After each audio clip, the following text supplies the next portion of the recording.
At Focus on Liberia, we discuss everything Liberia, from education to politics, arts and culture, entertainment, agriculture, history, religion, family, and technology. Focus on Liberia uncovers and showcases the best of Liberia and shows the world the truth about Liberia. We educate, elevate, and promote all things Liberia. We conduct interviews, panel discussions, debates, and more. Tune in to Focus on Liberia on Facebook and YouTube and be a part of the stories that make up the news. This is Focus on Liberia, and I am Dennis Jack. My name is Abina Johnson, and this is Focus on Liberia. Hit it!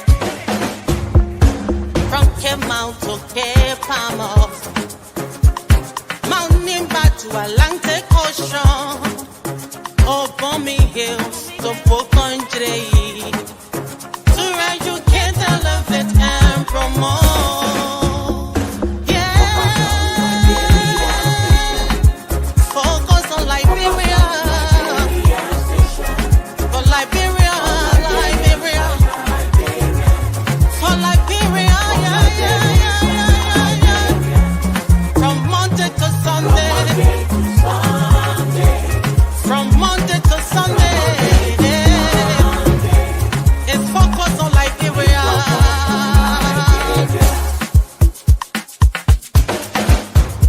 Talk about home affairs, in diaspora, current affairs,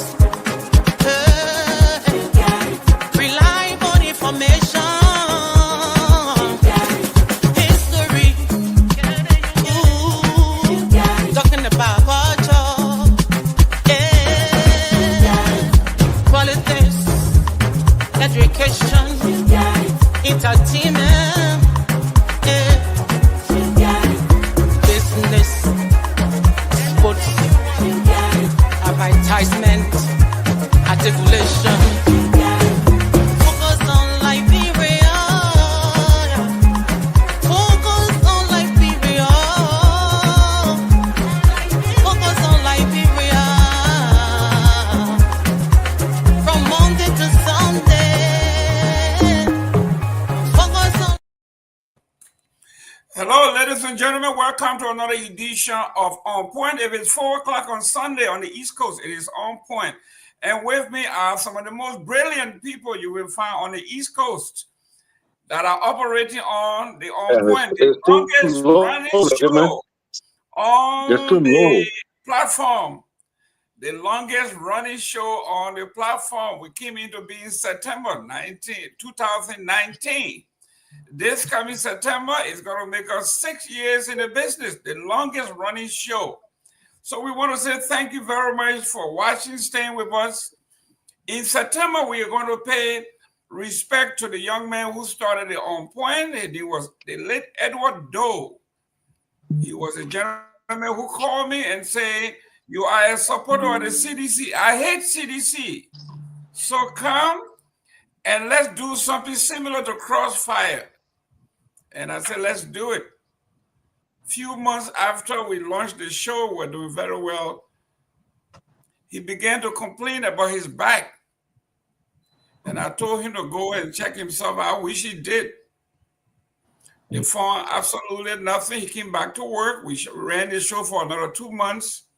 He could no longer withstand the pain, and he checked himself out into Virginia, Richmond, Virginia, to find out that he had developed pancreatic cancer, and it had metastasized to his entire body, stage 4. He lost his life in January. And I vowed to him and his wife that I will continue the show and his legacy will live on. So this coming September will make us 6 years on the air. We are the longest running show on FOL and maybe one of the longest shows on social media. But let me welcome our panelists here, some of the most brilliant folks. Mr. Victor Nangwe, my co-host. How are you doing, sir? Hey, Mr. Gilman, it's good to be here. Happy first Sunday to you all. Happy first Sunday to our audience. Happy first Sunday of the month. Happy first Sunday since the prayer service, the National Prayer Day, and it's good to be here. Please invite a friend and share the show. It's good to be here. Good. And let me welcome for the first time, or maybe officially the first time as a panelist. The first time he came, he was a guest. Mr. Vanny B. Mame, how you doing, sir? Welcome. Thank you very much. I appreciate the welcome, and I look forward to fruitful discussion. I'd like to say very happy first Sunday to everyone, the panelists, our listeners, and our viewers everywhere in America and around the world. We are here to contribute our intellectual quotas to our nation and to our communities. So we say happy first Sunday, and we look forward to a fruitful conversation. Thank you. Thank you. Let me go across the pond. The man that speaks beautiful English, the Queen's language, Dr. Fidel Budi from the great city of, are you in Manchester or are you in Liverpool? Sheffield, Mr. Kevin. When I say this thing plenty times, you need to understand the thing. He's in Sheffield and he's a Chelsea fan. Ladies and gentlemen, the greatest Chelsea fan ever. Go ahead, sir. I know you're gonna come out swinging. You can lie. I'm an so no, but it's great. It's great to be here as always. Mr. Mami, it's good to have you back. Thank you. Obviously, it's great to see Mr. Dukley. I was wondering why Mr. Language did first Sunday. He said first Sunday about 7 times. I'm wondering what's so special about this first Sunday. We have many first Sundays in the year so far, but the other first Sunday is, I'm looking forward to. I was excited when I saw Mr. Kamara on, but apparently the heavy weights on the show scared him, so he ran away. So he's coming upside. He's coming upside. There you go. I just call it down. I just call it down on Carl's side. But it's good to always have Kamara here because he related to a workout. So when you said dancing with devil, he was sure he's dancing now. But it's good to be here. It's good to be here as always. Thank you. And let me welcome from another country, maybe officially the 51st state of the United States, Canada. How you welcome, sir? Come on. Why are you doing this, sir? According to Donald Trump. Yep, Donald Trump, you're going to be 51st state. Thank you, Mr. Gaiman. I want to say welcome to Brother Mami once again. We had your inaugural appearance the other time, so it's a pleasure to have you again. And I look forward to a very spirited and very constructive debate. Great. And the man from every county. Someday, he said his father was chief in Grand Bassa. The next day, he's from Magibi. The next day, he's from Lofa. The only county he's not from yet is Maryland County, but don't be surprised. Welcome, Mr. Valley KK. I don't know. Someday you Valley Kamara, someday you Mame Kamara, someday Abdul Kamara. Who are you today? Thank you for having me, Mr. Gideon. Who are you? I am that I am. Ladies and gentlemen, we've got some great topics here. We are going to be discussing. Let's go with the first one here. The first on here would be usually in politics and in governance, I shouldn't say civilized society, but in organized society, usually projects are named after people who have done something, who have served the community, who have paid the price, who have been known over a long period of time to have been a civil servant or servant of the people. And people get together and they usually name you, they honor you by naming buildings and streets. In other countries, it is done by statutory responsibility. It's either done by commissioners, it's either done by the Senate, the state. But in most of the power play in Liberia, first ladies, Mr. President, senators can just get up and name something after themselves. This is Jerome Gaiman project or Valley Kamara project without consulting the people. They ascribe that title unto themselves. This is where we are. The first lady in Liberia She had put herself in the spotlight. She was in Bomi unveiling a maternity center or something for women, a work that was done by the concessionaires in the area. And most people were shocked when they saw the banner says honoring the First Lady. We're going to discuss that, whether it is genuine or it is just sportsmanship. And then number two, we're going to be discussing President Wakai Executive Order 151. We're going to compare and contrast that with George Weah Executive Order 124. Identical executive order. We're going to see why this is important or whether it's also for showmanship. And number three, after the altercation involving chair and hot soup, woman, her last name is actually Mrs. Barr. She has been charged with assault. And the Liberian officer that was involved has been suspended without pay. And then finally, if we have time, the House of Representatives recommends suspension of the LMTI activities. To what end? We were on here, some folks are saying that it was something that the politician called fait accompli. It is something that we are just talking, but Waika has signed this contract, 50 million has changed hands, and there's no way we can start the ribbon train. Some people are saying what the Senate approved it. Let's start the show, man. You're talking too much. Mr. Valley Kamara. I could see him itching to talk. Mr. Gamer, I hope you have the muting power tonight, right? To just mute him when he's trying to interrupt. No. I'll just take him. I'll just send him back to the Grand Bassa country where he was a chief, where nobody knows him. So here we are. Folks are saying the Senate approved this deal, but the House disapproved. Did the House get their cut or didn't get their cut?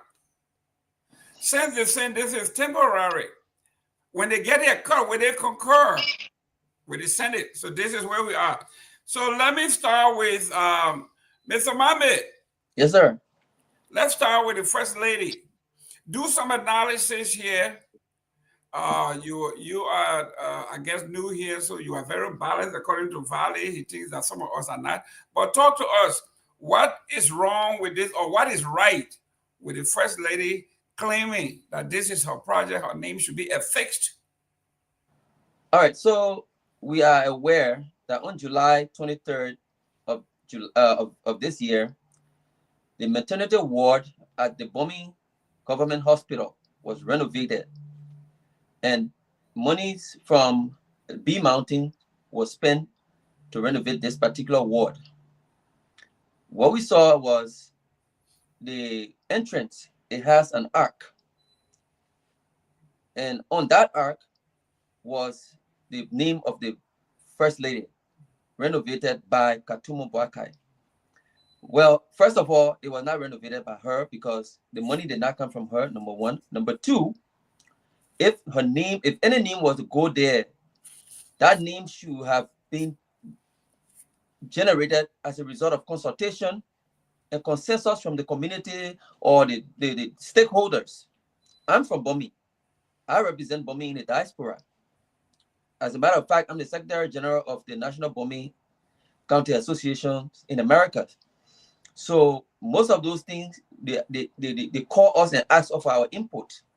Whether on the ground or in the diaspora, we did not receive any consultation. We did not receive any information. We just saw the name of the First Lady placard on the thing. So my question was, is this how people can just affix their name or affix their ascribe themselves to things that they did not do? What does it say about the individual? What does it say about our community? What does it say about those people who had suffered and have struggled for the hospital and the clinic during Ebola, during the pandemic, the COVID-19 pandemic? They did not have anything to show what they did, but the first did it because of political reason. I believe, in my opinion, she placed her name there, or because of her status, and that is wrong. I'm saying it's wrong, not only in Liberia, even in America. If you did that, it was going to be wrong. George Weah did it; it was condemned. Other people did it; they were condemned. And so these people who have come to power should set themselves apart, because we saw blankets that were given to people in hospital with the president's wife name all on it, picture on it, give kids a backpack, put picture on it, put their face on it, and that is just a publicity stunt. And I want to discourage politicians who take advantage of the poor people, use certain things and put their name on it for political reason. Our people are better than that. They shouldn't do that to our people. They should use a consultation and consensus before they can fix their name to anything. And if they want to do it on their own and spend their own money, that's fine. But B Mandy will not go and renovate something for the people, and then you go and placate your name and your face on it. That's plain wrong. It was wrong yesterday. It's wrong today.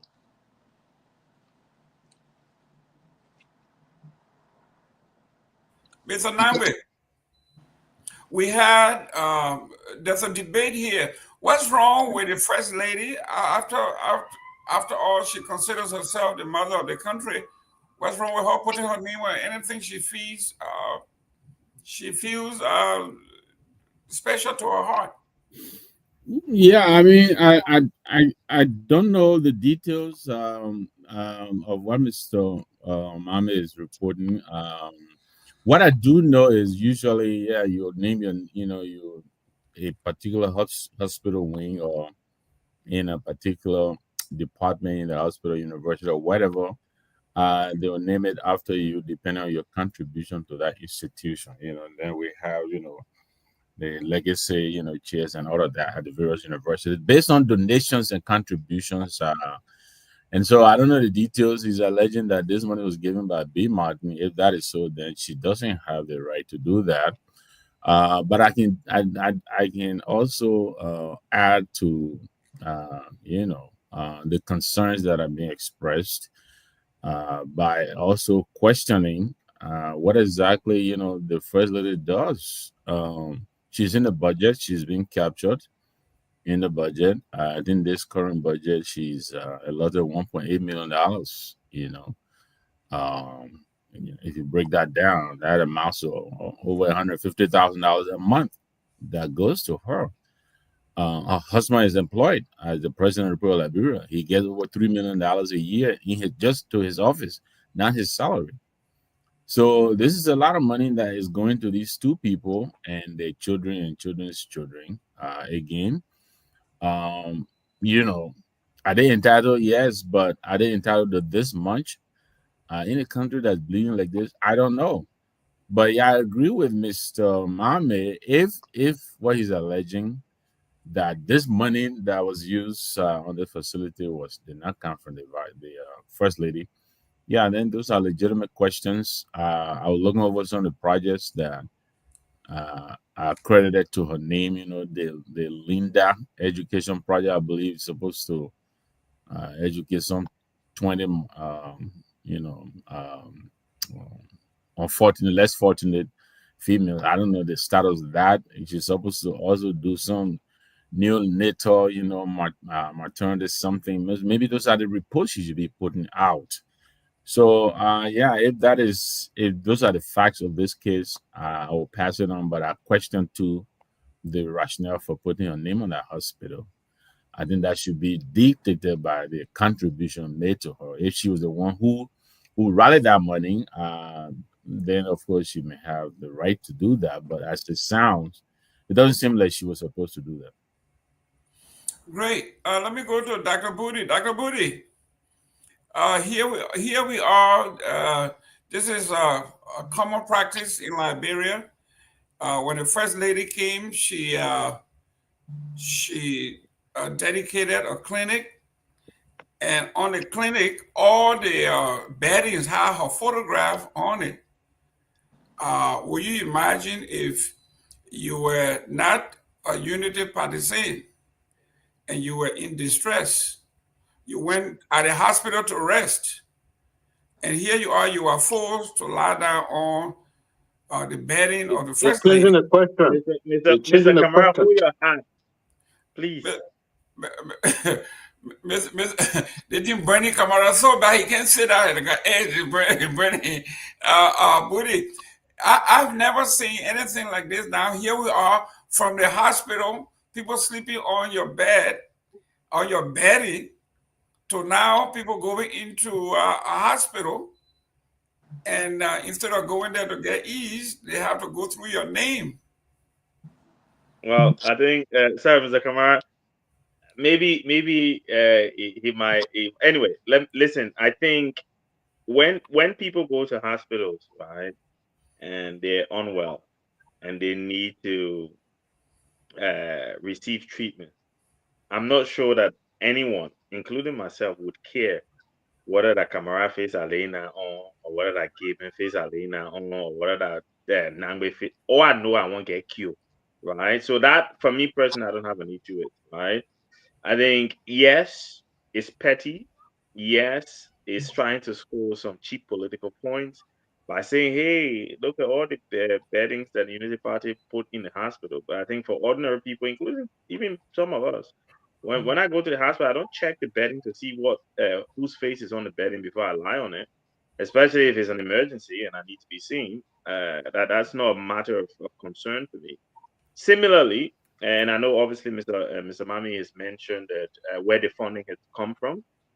There are a few possibilities here, right? Firstly, the first lady might have spoken with B Mountain to solicit funding for the renovation of this hospital. Mr. Let me Booty, let me you don't have no, but you don't have facts to that. You can't say may have or may have. Talk to the fact. Mr. Gayman, I'm speaking English, right? Mr. Mami, no, I am speaking English. No, I'm not Basel man. I'm from Sami County. That's what I'm saying. You're speaking Basel. No, I know how to speak English. Mr. Mami made it very clear, and I'm quoting because I don't have the facts, so I'm quoting a source, right? The source I'm quoting is Mr. Mami. Mr. Mami said that the monies were sourced from B Mountain.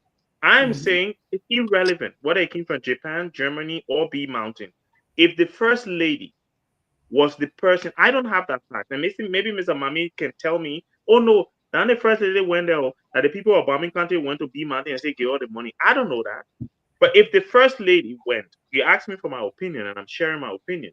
If the first lady was the one who was integral to getting the money from B Mountain to renovate the hospital, she deserves to have her name on the hospital, right?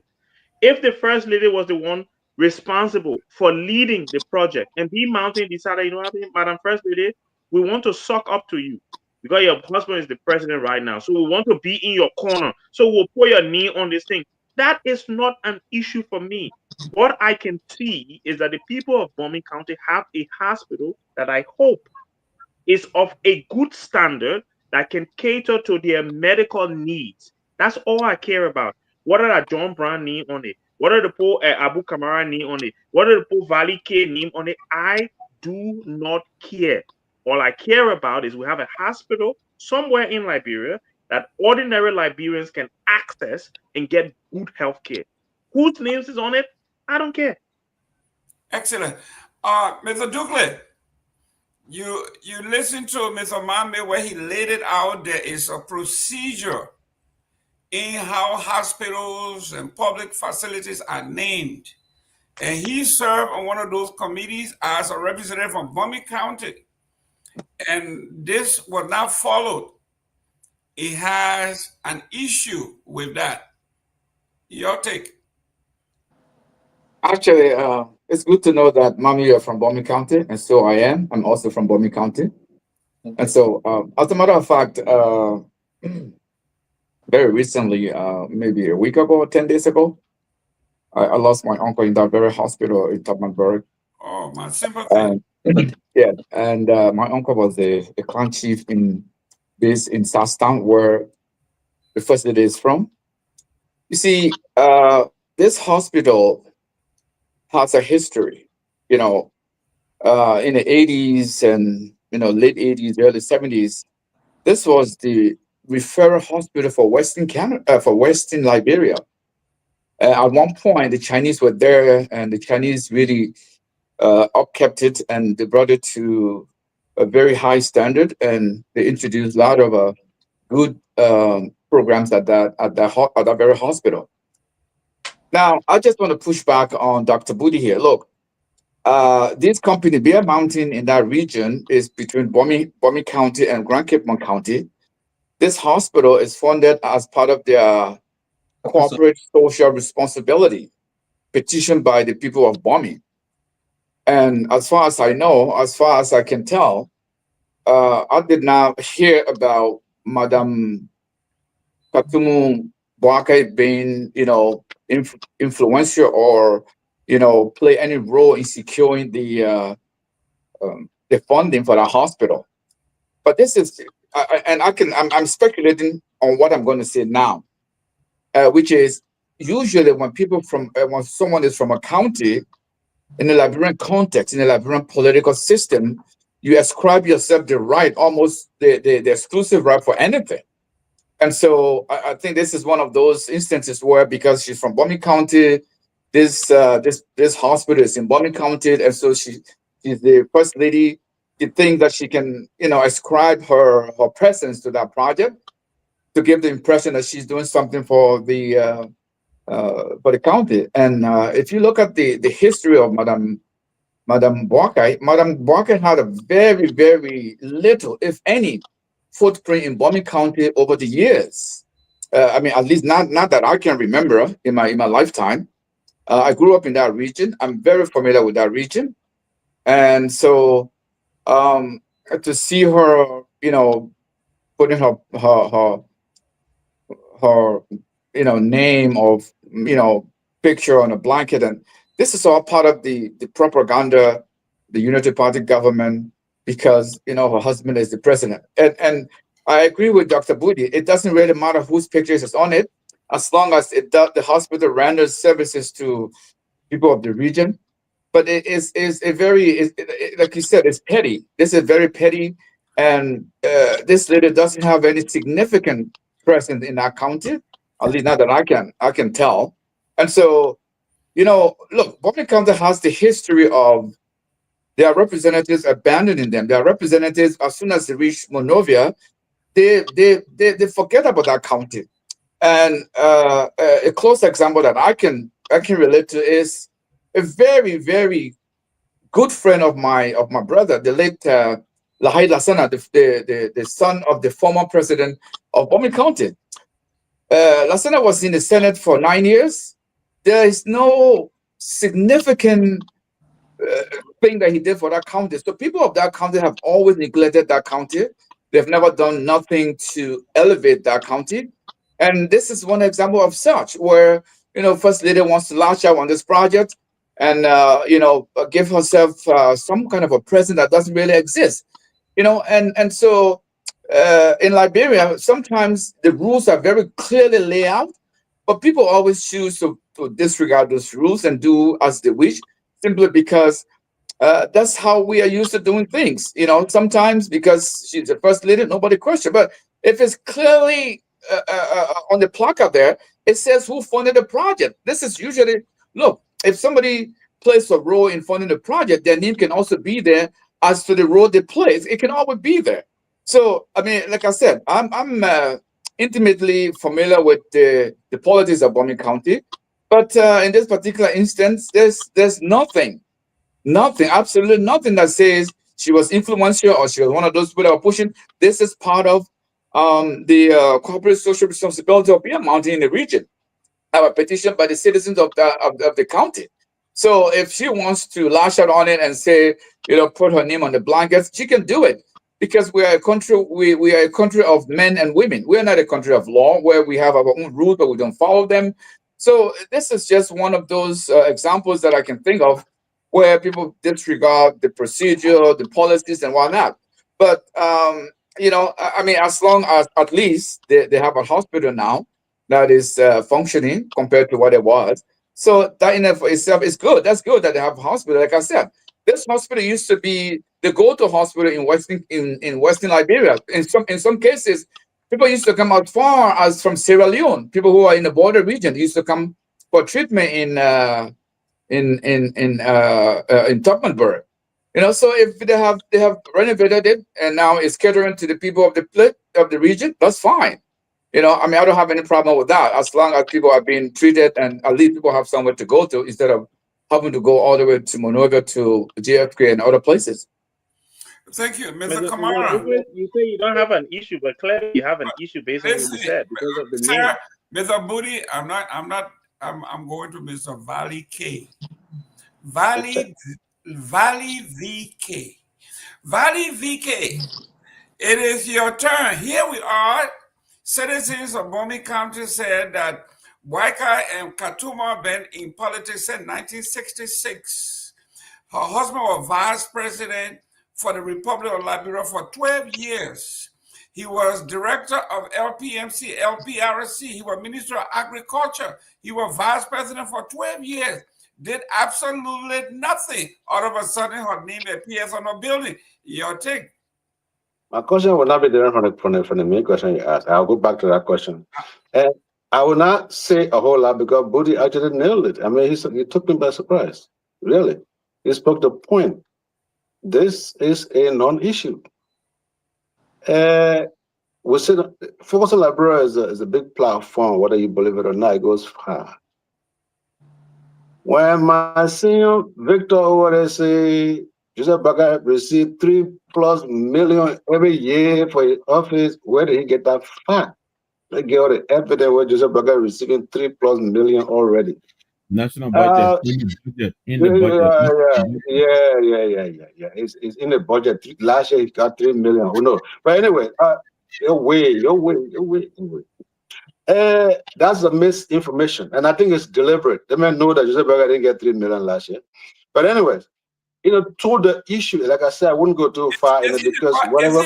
It's in the budget, 2024-25 budget. So what are you talking about? It's in the budget, brother. It's in the budget. Yes, it is. No, I think we should allow Mr. King to speak. Other people, Mr. Dukley wasn't interrupted. Mr. Nangbe wasn't. No, but only Mr. K and I, because we're speaking things that maybe the host doesn't like, and you keep interrupting him. No. What I'm saying here, you are entitled to your opinion, but not your own facts. The facts are the 24-25 budget, Joseph Berger had $3 million allotted to him, to his office. Yeah, go ahead, Valley VK. The money Joseph Berger has spent, as far as our record indicates, around 1.7, and that was the last budget year. This budget is going back. This current budget is going back anyways. So there's no confirmation of this budget so far.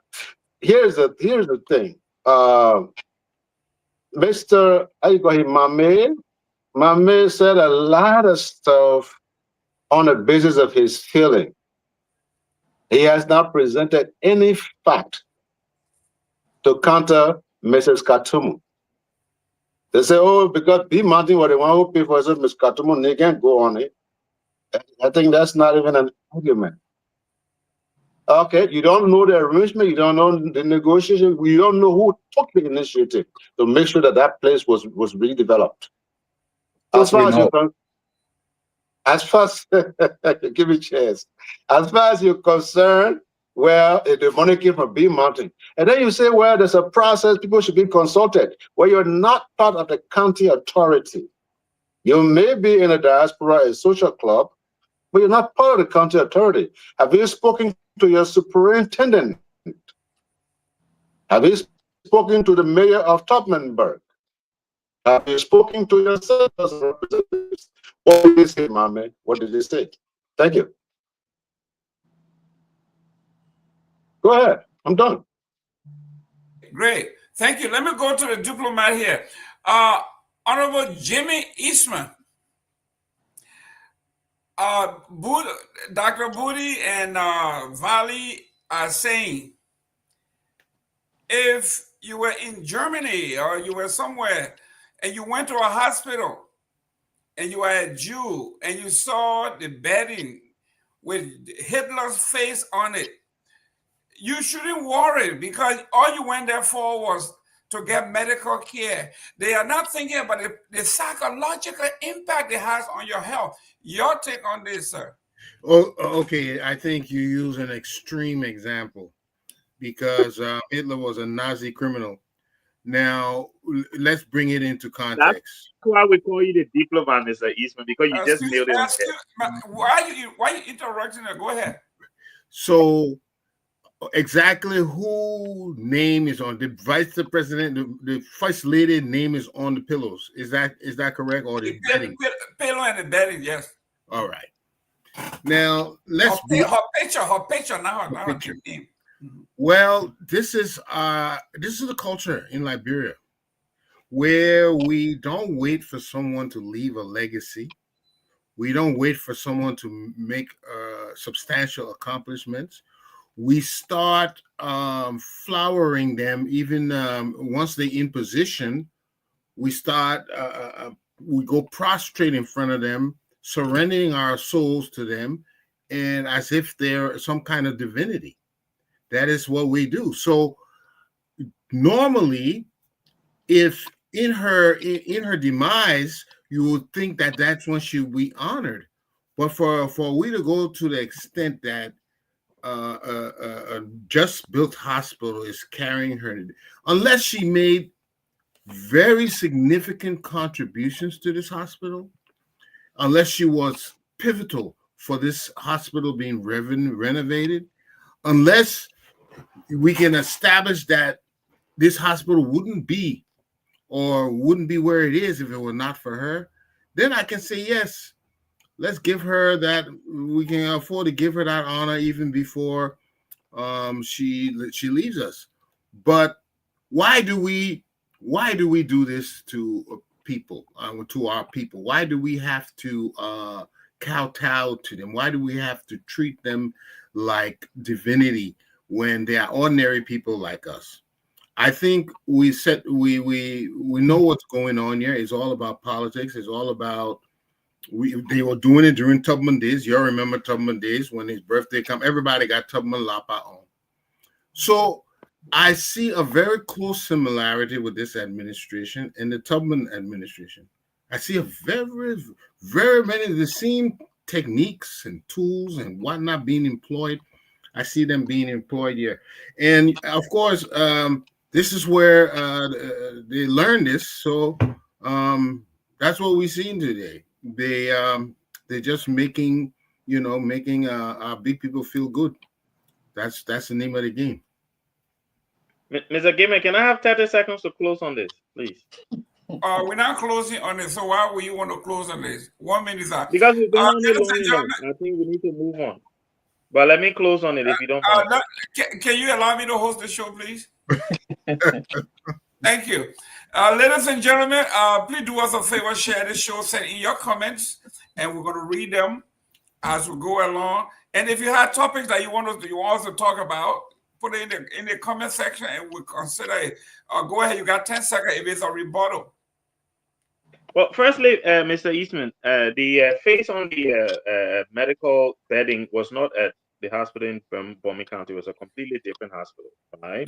So we need to get that clear for our people, right? No, but the way he spoke about it suggested that it was the same hospital. So let's just clarify that first and foremost. Secondly, we are all speculating here, all of us.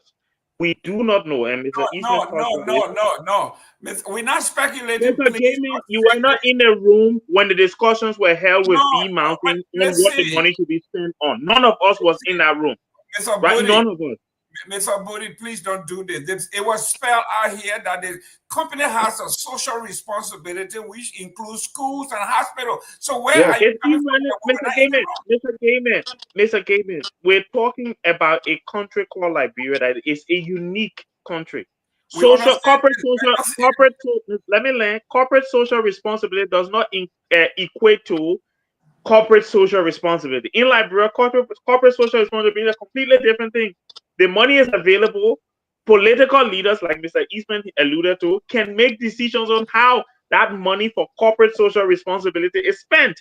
So if the First Lady was instrumental in saying to them, let's spend the money on hospital instead of roads, because hospital is more important, there is absolutely no reason why you cannot name the hospital after her. You have no proof that happened. And that's my point. None of us have a proof, so we're all speculating. Mr. Booty, you listen. Let me Mr. Gamer is Doctor Booty, by the way. Dr. Booty, excuse me, Uh-huh. Dr. Booty. We know for the fact that we have a social contract. We have been discussing this, the beer mountain, the road, the lack of this, Edwin Snow and the full order. We went through the, ad nauseum, we did this. Mr. Mame, you know more about it because that's your hometown. Yeah, so first of all, I will not respond to some of the things I heard because I want to be respectful and responsible here. I don't discuss based on my feelings. I discuss based on facts.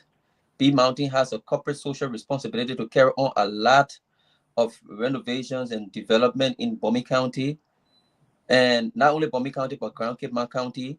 I'm saying it is appropriate for anyone who wants to have their name on a project to be the one contributing to that project. But first of all, B Mountain placed all of the money in there, not because B Mountain wanted to be favorable to Bomi County, but because it was a responsibility, a compelling responsibility to contribute to the renovation of that particular ward or the hospital in Bomi County. That number one. Number two, the name that was placed on that thing did not go through consultation. Number three, not a dime came from Honorable Katumo Baka or First Lady Katumo Baka. Not a dime came from her. So I'm saying she only did it for showmanship, and that's mediocrity. You understand? And not only that, that particular thing is petty. If we discouraged it yesterday, we should discourage it today. This is the culture, but is it appropriate in modern cultures before your name is placed on a banner or something, you especially the entrance and saying renovated by Katumu Baka, you must have either contributed financially, morally, or in some ways. That did not happen. I'm from Bomi County. I followed this story. So what I'm giving you is fact. I will not come here and create a story. So if you don't believe it, go and read. Thank you. Look, Thank you. Mr. Gaiman, I had the privilege last Tuesday. I had the privilege to speak to the superintendent of Bomi County. The superintendent of Bomi County was in Todian last Tuesday for the burial of my uncle. I had a talk with him. We spoke about that very hospital, just so you know, for your information. So when it comes to the renovation and who was behind it, it's not speculative. We are not speculating on that. We know who paid for it, and we know why they paid for it, and we know how it came about. So we are not speculating when it comes to that. We, like the Brother Mami said, this is a tradition that we've always carried on, and we just have come to normalize it. But tell us how it came about. Like I said, prior to that, like Gaiman said earlier, Katumo is from Bomi County. Her husband has been in influencer position for over I don't know how many years. She has a very, very little, if any, footprint in that county. Zero. So I mean, I know what I'm talking about. Like I said, I'm from Bomi County. I'm intimately familiar with the politics of Bomi County. So we're not speculating when we say she did not contribute anything to it. Like I said, I spoke to the superintendent of Bomi County this gone Tuesday when the superintendent was in Bomi in Todian for my uncle's burial. So we are not speculating here. Thank you, Mr. Gilman. Mr. Gilman, 30 seconds. Yeah, 30 seconds. 30 seconds. This particular topic here will waste the day, and the reason is simple. This man spoke with the superintendent, but he can't tell what the superintendent said. He said you know how it came about. You cannot tell how it came about. That too will be on okay, today. okay, I will tell you. I can tell you. Yes. So when I spoke to the superintendent, and we talk about the hospital, how I was telling her, my nephew called me and said he said, oh, we should thank the hospital. They are doing well for Bomi County. How much more can it be explicit? Thank you. No, but that only tells you who paid for it. It doesn't tell you how it was facilitated. Mr. Namwe, Brother, the reason the hospital was renovated is because B Mountain has a social corporate responsibility. Whether Katumo was alive or dead, they were still going to have that responsibility to ensure that that hospital was renovated. That's the point. And they can choose, if they have money, they can choose who to name it after, right? Okay. I don't know about that. Mr. Namwe, here we are about a year ago. We were on here when Senator Edwin Snow and few folks flew somewhere and twisted the concession agreement without consent to the folks. And the folks, they rallied, there were protests everywhere. This company have pledged to do the road, to do the bridges, to do all of these things, including the hospital, build camp for the folks, and all of the people. The rivers were being polluted, people, their fish were dying, all of these things. We discussed it, like I said, for a whole year. And finally, what they have done is it doesn't even scratch the surface of what they're supposed to do. So here we are now. We are talking about the First Lady. When President Walker came to office, the first thing they wanted to do was invade Claire Weir and her Center of Hope. They are saying why she builds a Center of Hope. First ladies are not supposed to, she has to account, or they are going to seize the Center of Hope because the First Lady has no power and no right to do this. The same people who are going after Claire Weir are now going and naming hospital. Should we go after the hospital too and take the hospital and say, this woman's name shouldn't be in here, it's not First Lady? Look, Jerome, I don't know if we should do that or not, but here's my take on this, and this will be my last input on this. So if you guys, the First Lady is not a civil servant. She's captured in the budget. She gets 1.8 million, little over 1.8 million dollars per year. The question is, what does she do with this money? What is she doing with the money? Is this an attempt to justify the money that she is already in the budget? If she is the one who is expending the money on the hospital, I think she should say so. But Mr. Mame here is reporting that this has been substantiated. I think Mr. Dugley also is that this is part of this company's corporate social responsibility. Is she the one who is supposed to go and negotiate in that group? My friend Magnus is asking that question. Is she the one who's supposed to go and negotiate for this? This is a responsibility. When the president came into office, B. Martin was one of the companies that he expressed righteous indignation over for their lack of performance based on the MDA. He shut that company down for 2 weeks or so. They were shut down. They came and committed to spend $200,000. Is this part of the $200,000? So I think the bigger question is, what is Western Cluster? Excuse me? You're talking about Western Cluster, right? Yeah. He actually just talked about Western Cluster. So there's a B Mountain and there's a Western Cluster, but I think okay. Western Cluster. Okay. I'm sorry if I conflict the two, but my concern still remains. Yeah. Why are we giving the First Lady's office, just like we give the former First Lady's office? That question is a question I think that's legitimate. Her husband her husband is the employee. He's a civil servant who is, I'm not even sure if he's classified, but he is the one who is working for the government of Liberia as president. He gets some money in the budget for that. Why are we giving her $1.8 million? That's about $150,000 a month that she's getting. Why? What is she doing with that money? That's wrong. I think those are the questions. We'll be arguing here. That's very wrong. I think that's corruption, in my opinion. Those are the questions I think we should be asking. Mr. Eastman, let me start with the second one here. Unless you want to close on this, you want to close on this? Yeah, go ahead. As with the second one, I can close on that at the same time. Go ahead. Okay. Executive Order 151. And it reads, President Joseph Walker Sr. has signed and issued Executive Order 151, introducing comprehensive measures to restrict the export of unprocessed rubber and promote local added value. According to the release from the Executive Mansion, the new order aims to revitalize Liberia rubber sector and foster inclusive economic growth. Your take. Okay, just to close on another matter, let's look at the universal best practice for naming of hospitals and buildings over people.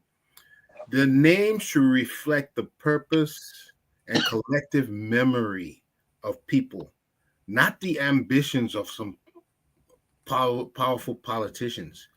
It could undermine the true contributions of some, and it can also trigger some public backlash when you name it after somebody who the public doesn't identify with. And last of all, it can even erode the institutional integrity of that building or institution. So that's why don't we stick to best practices now about this decree or or law. We spoke about this just the other day. It almost appears common practice that we hear they wanting our latex products to go through value added processes. In other words, where the country can see more benefit in revenue, in jobs, and sorts like that. We hear this all the time, but to what avail? I mean, to what benefit do we see this? You see, where we fail a lot, and I know somebody, a researcher like Dr. Booty will agree with me, where we fail, we do not track our decisions or the changes we make. We don't track it to see if it was beneficial or it was not beneficial. And as long as you're not tracking your progress, then you will not know you made a good decision or not. So tomorrow you make the same decision. You never evaluated how to what extent the past decision worked. So again, we've seen this, but when they made that, did we see an uprise in finished latex products on the market? Do we see an increase in revenue from rubber products? What did we realize when they stated this? We're too superficial. They have to be more scientific in analyzing, in processing the decisions they're making today. Simply giving an order without tracking the benefits of that order does not solve our problem. It's elementary what we're doing. And we, in this new century, we're in the 21st century now, and we're still doing things like in the 16th century. Even people in the 16th century were doing better than this. We have to be more scientific in our approach. We have the people, all the guys the plenty of people in the government. Why are they not following up with the progress of these decisions they make? I hope this administration takes this into account and start following through to see if their decisions are beneficial or not. There has to be a record of it. Okay, let me go to Mr. Mohammed. Mr. Mohammed, some people said this is a political stunt. The president is in hot water with the transport thing, and he came out with this. When you look at the executive file 151, we know that executive orders have a lifespan. It's a 1-year thing, and it's done. If this president really wanted Firestone and like these major corporations to do this, why wouldn't he just go and amend the concession agreement and say this is your responsibility instead of 12 months expires? Yeah, thank you very much. In Liberia, we put our trust in people who come to power and do exactly the same thing other leaders did. And like some leaders said, the definition of stupidity or insanity is doing the same thing over and over and expecting different results. Just few months or few years back, George Weah came up with an executive order on this exact same thing. Madam Salif did an executive order on the same exact thing. And we expect that something else would happen in the industry without putting necessary mechanism in place to change the trajectory of our infrastructure or our production. Now, what I would say to this is the first thing the government needs to do is to ensure that it invests in infrastructure first. Like, for example, the factories that will be producing condoms. Sorry if you're not comfortable with that word. Factories that will be producing hand gloves. If you can have those investments where you empower young Liberian entrepreneurs to have these kind of factories to produce these things. The rubber from that particular place that you will put a ban on can go to those factories and start to produce those things. But for now, I don't see a condom producing factory. I don't see a hand glove producing factory. I don't see most of the factories that will consume these raw materials. So at the end of the day, 100 days later or 1 year later, this particular executive order will die, and you will not see any meaningful income that will be generated from the issuing of this executive order. I mean, I must admit that this particular executive order is a step in the right direction, but how far will it go when you don't have the necessary infrastructure in place that will consume the raw material, that will have finished goods, that will lead to income generation, and that will lead to a lot of employment? There are no infrastructure, and we have a data analysis problem. People don't do data analysis in Liberia. In fact, you don't have data in Liberia to be able to inform some of these decisions. So at the end of the day, what's going to happen is these are just mere pronouncements. It will go away in 1 year, and you will not see any result. Thank you. That's it. We don't do any analysis. We just come up with a decision and leave it like that. Boom. Call it knee-jerk reaction. Valley, VK. Yes, sir. Someone just sent me something here. Says Emma Sawyer has similar a proclamation. I think Ellen did something similar. Exactly. George Weah did Executive Order 124, and now if you brought a company that Lock and Firestone and they signed a contract as to what they're supposed to do, and that contract is signed and legally binding, how can you just come in the middle and say you got to do X, Y, Z without actually amending the contract? First, I want to thank the president for his foresight. And I want to send a special congratulations to the agriculture minister for advising the president in the very right direction. Back home we say softly, softly, always get the monkey. You know what I mean? Mm-hmm. So there is no concession that denies the government of regulating the agriculture sector. The government will regulate the sector whether or not somebody has a concession.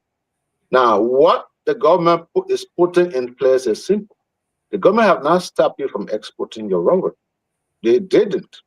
What it did is to discourage you from selling your rubber outside. Instead, you sell it inside. For example, Mr. Gilman has a rubber farm of 60 acres. He tops his rubber. Whenever he sells his rubber, to the guys who come from outside, they come to him and buy the rubber half of what is, they go and sell it. So what the government did is they compared prices. The prices that people are buying the rubber from the farmers in Liberia and how much they're selling it overseas, the government bridged the gap. So for example, if you're buying a tongue for $500 over there and you come here and pay $300, the government says if you're buying a tongue here, you must pay $500. And not only that, there are special levies also laid upon each tongue, another extra $150. So you just look at the whole thing long time, you say, you know what? I'm not going to Liberia to buy and take it overseas to sell. The other countries like Jetty, like the LAC you're talking about, LAC is heavily in favor of this deal because LAC is processing. LAC doesn't take the raw latex and ship it abroad. What do LAC process? But they process the rubber. Let me tell you how the rubber works, because maybe you didn't grow around Firestone. What happens is when you top the rubber leaks. It's a liquid. It gets into the cup around. It turns into a cup like a little flat thing, like a plate.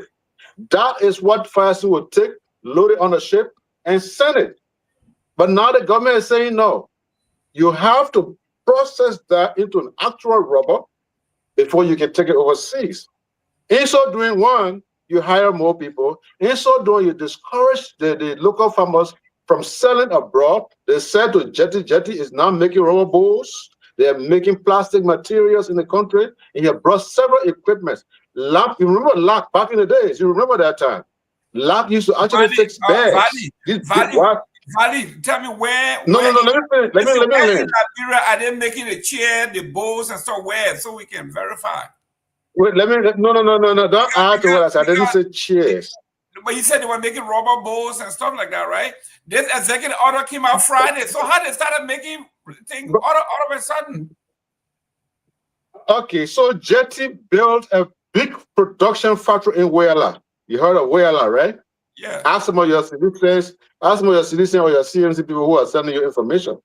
That particular factory Jetty built is to manufacture plastic material. In fact, he wants to begin to produce tires. The equipment are there, the machines are there, Liberians are working there. If you look at Cellular Rubber Corporation, Jetty buys all of their rubbers. Jetty is buying. In fact, if you go to Nimba County, the Nimba, I think it's called Nimba Rubber Company. If you go there right now, the man is actually working. What's this guy that we used to be in? John Blikanga place over there. Valley. Okay. So Valley, no. Let's get it. Go ahead. Okay. If Jetty were doing all this already, then it makes this 151 mute. No. It makes it mute. Here's the thing. Jetty was complaining. One, he cannot get enough rubber to buy because the small farmers, the smallholder farmers, prefer to sell to those guys that are coming from out. And if Jetty cannot buy rubber, he cannot produce. And if he cannot produce, there's unemployment. The government wants to create jobs. And Jetty was not the only one complaining. LAC was also complaining. LAC wasn't the only one complaining. The Nimba Rubber Company was complaining. So the farmers themselves actually encouraged the agriculture minister that this is what they wanted. These people are trying to create jobs, gentlemen. Let's give thanks to them. No. Wait. I beg you. What is the difference between this executive order and the one that we are issued, and the one that Ellen issued, and the one that Sawyer issued? We've been hearing this. Okay. So please, the difference is simple. Story, you not dress up the monkey nicely, but tell me what results have we seen from this thing? Okay, but this one just started. But here's the difference. One, what we are signed was to stop any shipment. What I signed is not to stop any shipment. Ship, but here are the penalties for shipping. That's the difference. Penalties? Listen, the reason I disagree with the penalties are payment. You pay money. You pay $150 for each ton. Listen, Mr. Valley, next week my employee will start tapping my little small rubber farm. What is happening here from all the small growers? We are seeing the bigger people like LAC and SETI, how do they call it? SETI, what do they call it? Jetty and all these folks. They are trying to strangulate the small people from selling outside of them. For instance, this one here, it says that I have to pay 4% tax, pre-tax, before I sell. I don't have any money. Listen, how can you listen, let me rest. As a small grower, they're telling me I have to have a 4% presumptive tax before I sell. Firestone and LAC and JD don't have any problem with this because they can afford to do this. So for us, the small folks now, we have no choice now to sell to LAC and Firestone at their cost. Now they can determine how they will buy, how much they can buy, how much they want to pay for it, because I know the rubber is now going for about $2,000 a ton. The international market. Listen, the Liberia price rubber pricing now, they are saying we, the small grower, Firestone can only pay $500.60 per ton. Mr. Gilman, They are selling it for $2,000. They are selling it for $2,000 and they want to buy it from us at $500. Mr. Gilman, yeah, go ahead. Mr. Gilman, why do you intentionally just pour things? There's nowhere in the world where I'm reading the executive order here. He said he's wait for me now. There's nowhere in the world currently where 1 ton of rubber is 2,000. It's okay, man. It's not. But let me just tell you this. Hold on. Let me tell you this. This 4% you're talking about is not just nothing. The smallholder farmers have been paying it. They've been paying it. Why you think all of the other people are happy about Firestone? Firestone is the only one who refused that they're not going to buy rubber from the smallholders.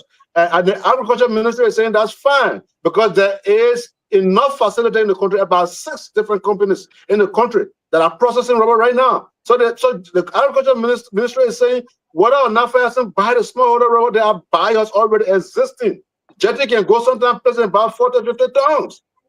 So there are buyers already in the country. If we can keep the rubber in the country and employ more Liberians, that's what we're going to do. Dr. Booty, this is a deal specially made for special interest guys, people who got big companies are trying to stop the small growers. People like us who cannot afford to ship across, you got no choice. If you look at the index, I just pulled it up. It's a little over $2,000 a ton. And here we are, the rubber pricing index in Liberia, another cartel, they are telling us we can only sell our rubber for $500 a ton to Firestone. And I'm selling to Lock. But that's what everybody said that is the price. So I mean, it is common. Just Google it, you will see what it's going for now. But Dr. Booty, your take. All right. So firstly, let's see. However, price was rubber by region, the figures are okay. Yeah. So firstly, I think there are quite a lot of things, Mr. Gaiman, that I would like to push back on, because I think it almost seems like anytime anything is said that you disagree with, you present that as not being factual, right? Now, first of all, I believe that this executive order, I know Mr. Eastman asked the question, oh, how is it different? Well, one of the reasons is it was only signed on Friday, right? It's different because we haven't seen the outcome yet. We need to give it time. We know presidents across the world, President Obama, President Trump, govern by executive orders. They signed it. That's something that the Constitution of Liberia gives the president. The president can sign executive orders to run the country. We know that if the president went to the legislature to try and get this through, it will probably take a year. The 1 year that you're saying that this executive order will lay for, it will take a year before you can even get the legislature to act. So that's why the executive order is there. Having said that, I just read the order myself whilst you were chastising Mr. K. And basically what it says, the 4% tax is to be paid by exporters, not a local. Look, my family for many years in the 80s and 90s and even in the 2000s tap rubber in Nimba County and sold to Firestones. And then most local farmers, people that have smallholder farming in Liberia that do rubber, sell their rubber to the big company. They don't export, right? Most of them, maybe 80 to 90% of them, will sell to the Firestone and the Lax and whatever. So they're not paying that 4% tax. So, Mr. Gaiman, when you say to our listeners that you are going to pay 4% tax, that's not true. Right? It is Mr. Gaiman, don't interrupt me, please. Don't interrupt me, please. That is not true. That is untrue. It is only unless you tell me that you export rubber, unless you tell me that you export rubber, you do not pay the 4% tax. Let me educate you on it, because you are not into the business. Let me educate you on this. You know what? I just told you my family has been producing rubber in the County since the 70s. I am. You talking about the 70s? I'm talking about today. You're telling me let me tell you how it works. No. Let me tell you how it works. You are talking 1970. You are talking 1970. I'm telling you what's going on now. I said since the 70s. I didn't say only in the 70s. When was the last time your parents shipped rubber? And I'm telling you that we've always sold. You're talking about your little 60 acres. I'm talking about 170 something acres of land. I am telling you that we've always sold rubber. we have always sold rubber to the big exporters. Local farmers in Liberia do not export rubber. So the 4% tax, Mr. Gamer, will not apply to you. That's not true. That's not The fact true. is, Firestone buy most of the local rubber in Liberia. And they export. So they will not impact on you as a local farmer. So that is not true. Don't mislead our listeners. Dr. Booty, let me tell you how it works. My cousin Daniel Chair has a 580 acres, all planted. We got Reverend Siawe. He got almost 1,000 acres, all planted. You know what they do? They coalesce and ship directly to Malaysia, where they can sell at a higher rate. All right, so give us the name of the company that they ship to, so we can verify it. We are small growers. We combine. So tell us the name of the company that they ship to, so we can verify it, because I don't believe that. I don't. You said they ship to Malaysia. You didn't give me the name of a company. You not giving me the name of a company. I just told you. That's an individual. That's an individual. Daniel Chair is an individual. You're telling me you're shipping to Malaysia. What is the name of the company that he shipped to in Malaysia? Okay, listen to this. Let me go to Mr. Mame here. Mr. Mame, I'm reading from the economics here. It says here, the price of rubber. Mr. Gamer, listen, you cannot bring us on the show and then don't allow us to share our opinions, right? No, listen, you just can share your opinion, but your opinion that I don't believe, and you cannot provide evidence to support it. Yeah, but it was my turn to speak. It wasn't Mr. Go ahead, land. Okay, before you land, let me read this so you can. This is what it says. So then why did you decide to go to Mr. Mano? Because you disagree with what I'm saying. Let me give you information. It says here the price of rubber per ton varies significantly depending on the quantity and the quality. Okay? The 2024-25 says here the tons of rubber go from 2,000 to 2,400 per ton, depending on the quality. This is what they are paying now per ton. In Liberia, they are making us to sell our rubber to them for $500. No, that's not true. That's not true. No, Mr. K, please. So Mr. K, we the small growers, we are saying, listen, small growers are saying this is unfair. We are paying the same amount of workers. We are paying government, tell them we're going to pay $6 a day. We are paying the same thing a day per employee. And then we get the same lecture that you get. And then we bring it to you in tons. And you tell us you're going to give us $500 when you sell it for $2,200 a ton. So I'm making my case as a small grower that is not fair to us. Go ahead. All right, can I finish now, right? Go ahead. Let him land and then. Okay, I'll state exactly what I stated before. You've provided a lot of information that are not substantiated, and we don't know if they're factual. Mr. Gamer, don't interrupt me now. Mr. Gamer, we are not talking about the price. I have never, I'm sure our listeners are paying attention. I never mentioned the price of rubber. I never said that, the 1,000 or a 500 or a 200. I never mentioned the price of rubber. You keep going to the price of rubber when I never said. I said to you that the smallholder farmers, majority of smallholder farmers in Liberia, about 80 to 90. There you go. Now you can adjust and say majority. Now, go ahead. That's why. If everyone's listening, that's the word I always use. Majority. I never said all.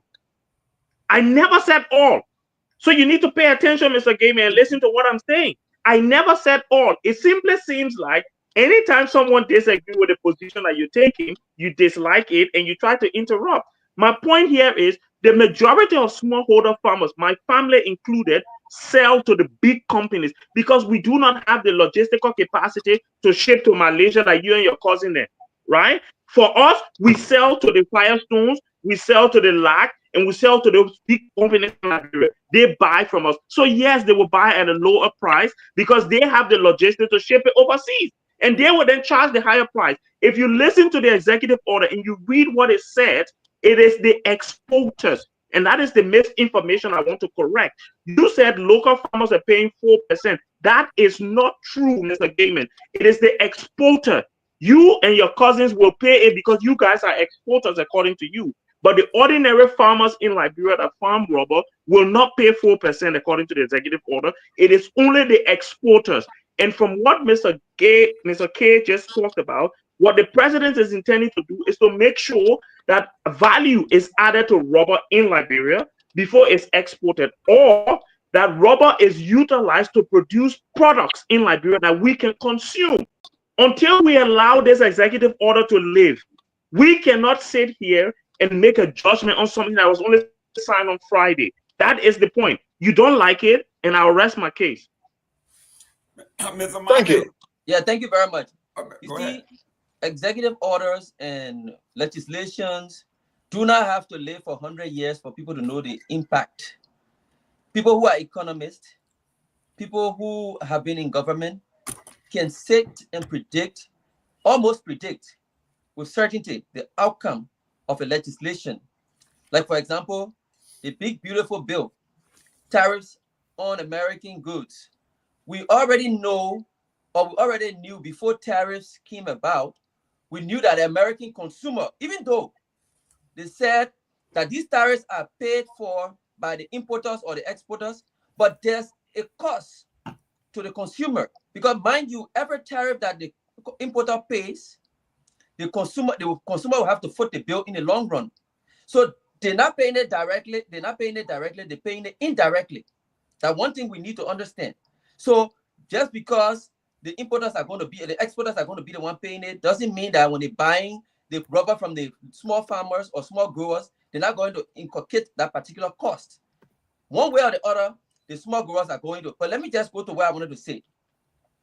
One thing you need to understand is the rubber industry is that particular executive order. Who is it going to benefit, or who are those that it's going to benefit? It's going to benefit mostly foreigners, like the jetties. Do you know who owns jetty? Jetty is not owned by a Liberian. Most of those people, this particular executive order is not going to benefit Liberia, and jetty can decide what they will do with the rubber they receive when they receive it as the benefit of this particular executive order. And most of the industries you're talking about are predominantly foreigners. What I was saying is that if they do their proper data analysis and do the necessary investment into Liberian small growing companies, into Liberian small industries, Liberian will be able to champion those industries where they will be producing condoms, where they will be producing slippers, where they will be producing small things. When you do that, then you can be able to bring about this executive order or a law that will take the rubber away from those Firestone and other people and give it to small Liberian industry that will be producing slippers, that will be producing tires, that will be producing condoms, that will be producing gloves. But I can tell you for sure, the fact that not many Liberians are in this particular industry, the fact that this industry is predominantly foreigners and is dominated by foreigners, that money you're talking about, that money you're hoping to achieve is going to go to foreigners, not Liberians, because this industry is dominated by foreigners. That is my point. Let's go to Mr. Ducle. Mr. Ducle. Yeah, this argument that we are having here, I think to an extent is really a futile argument we are making here. Look, if you want to look at this executive order 151 and what it entails, it's got a lot of similarities with the one Ellen Johnson Sirleaf introduced, and a lot of similarity with what George Weah introduced. And so the way I see it and the way I can relate to it is that this is just another example of how our national governments over time have failed us. I mean, because the national interest was not what that mattered to the governments that signed this concession contract with Firestone and all the other companies that are in the country. So they were only after their individual government's interest. I mean, we've had Firestone in Liberia for how many years now? And I must acknowledge that what Kamara was saying, it's got some elements of truth in it. I have seen, yes, there are some rubber products are produced in Wiela. I saw some myself, but it's not nearly enough compared to the quantity of rubber that is produced in our county to begin with. The second thing is, look, the big guys in the business in our sector, particularly this Jetty guy and other similar companies like they are the beneficiary of all of this. What's wrong with private public arrangement where we could have sought help from China to build a factory for most of these rubber products that we use in Liberia? So these executive orders are not, in reality, they don't mean much because they're not follow. They're like there's no continuum to them. They are just released, and after a certain time, it's forgotten, and that's it. So, what is the essence? What is the need to have these executive orders when nothing gets done after they are issued? Anyways, this is not the first time, and so and again, Dr. Bouti, I mean, I don't know why would you if Gavin says they ship to someone in Malaysia and you want to know the company that they are shipping it to so that you can ascertain the veracity of what he's saying. I mean, look, there are farmers in Liberia who are into the rubber sector. They do export their product.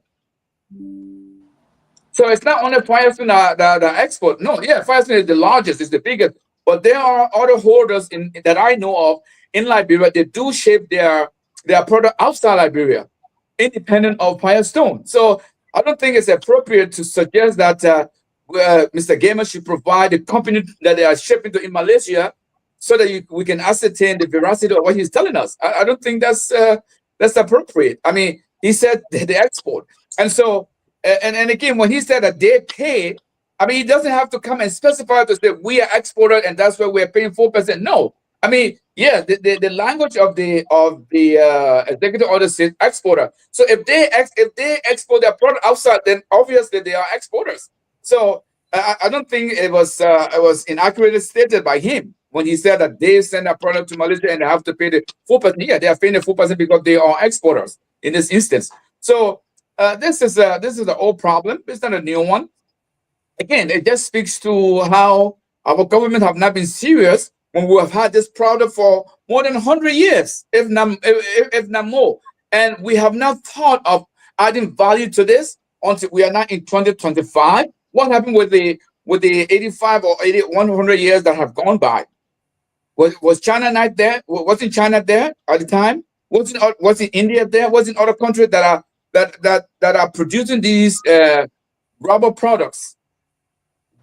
Where was the Liberian government? What were they thinking over all these years? So this is just another ploy to give the impression as if they mean well, but in reality, nothing is going to change. In reality, I'm sorry to say this, it's just the same old. Are you saying Mr. Dukley asking for evidence of the statement is wrong? Listen. I'm not saying it's wrong. It's just irrelevant to the argument. It's not irrelevant, right? Listen, Mr. Eastman. Yes, sir. Let me read an excerpt from Executive Order 1.6. Actually, let me read Executive Order 1.24. When I'm talking here, I have the data. I have the information here. Okay, let's look at Executive Order 1.4 from the CDC. All right.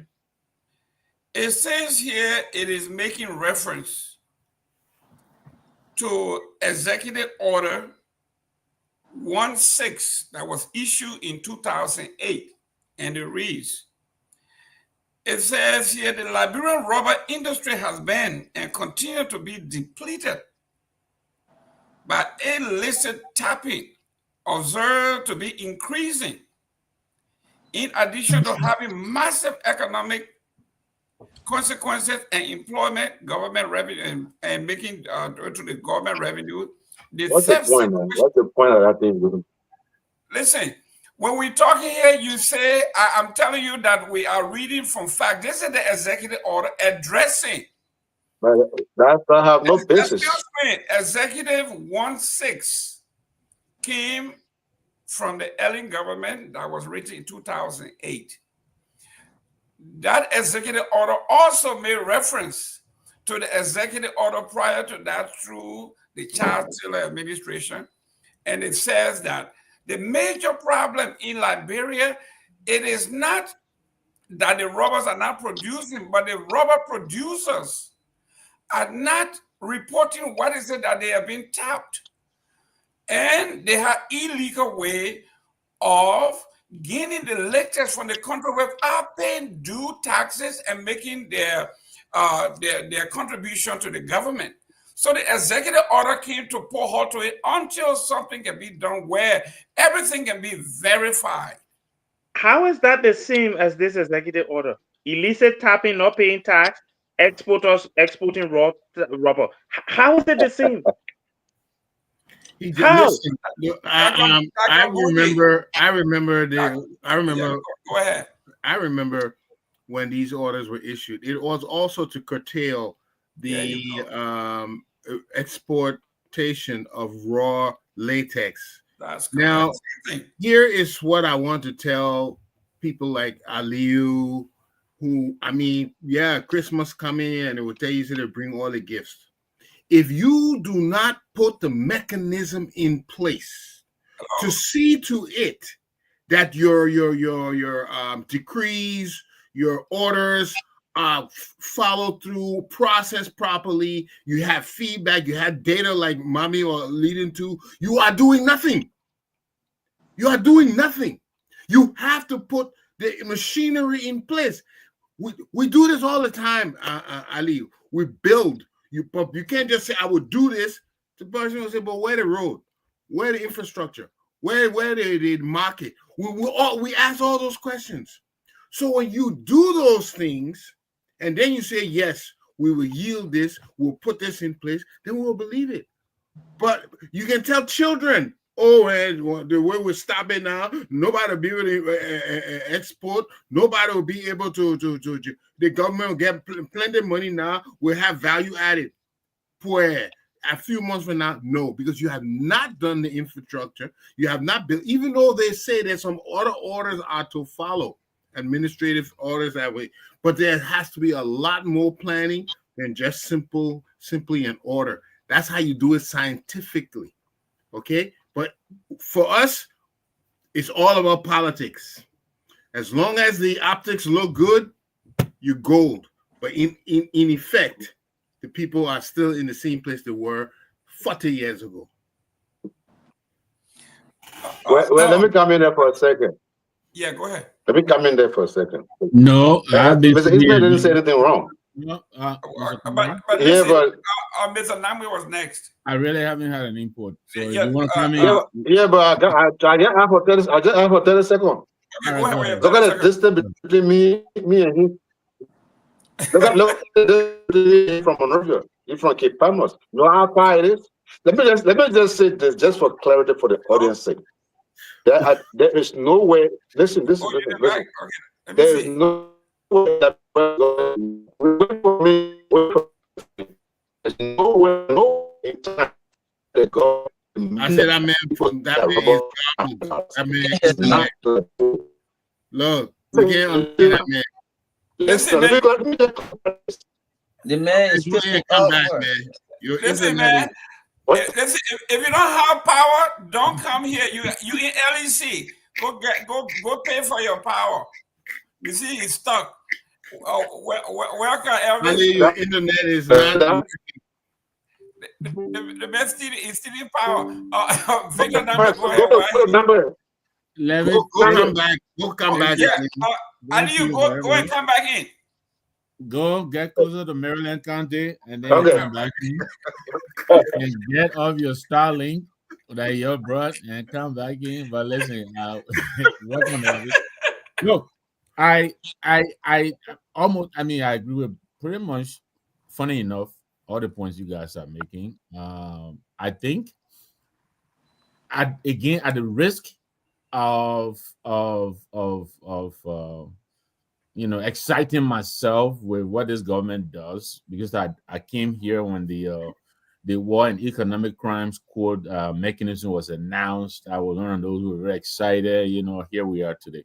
But I think this is a good thing. I understand there are other executive orders that predate this, and not much, was done by those, and that is a legitimate concern. I think what matters here would be the enforceability, the ability, to follow through with it. But I think it's a good thing if we're getting off just extracting the rubber and then sending them overseas. I think that adding value before we do so, I think it will contribute a lot to the economy, jobs and all of that. So I think it's a good thing. I like to question my brother Buddy, though. I know he may not be an economist. Isn't it always the case when the bigger business is taxed, the taxes are passed on to the consumer? Isn't that the case? Isn't that what Donald Trump fired his labor statistics officer the past few days? Because his taxes are beginning to blow back to the ordinary people, and people are, the results don't look good. He just thought about taxing these other countries out of outside of the U.S., beyond the U.S. That was it. But the reality is that when you do that, it is always the common person who feels this. So I hope this 4%, yes, it is to big exporters and all of that, but eventually the small rubber farmers, I think they will feel it. So we have to be cautious here. But I applaud the attempt being made by the government right now to kind of bring some kind of restriction. I think that is stated exactly in the executive order, to bring some restriction on how the rubber is just taken from the tree and then exported out of the country. I think it's a good thing.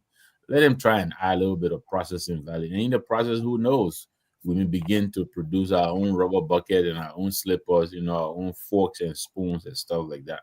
And I think it will improve the economy. So again, I think everything will hinge on this government's capacity and ability and desire to enforce this. I think that's where we should be watchful for. But I think it's a good thing, in my opinion.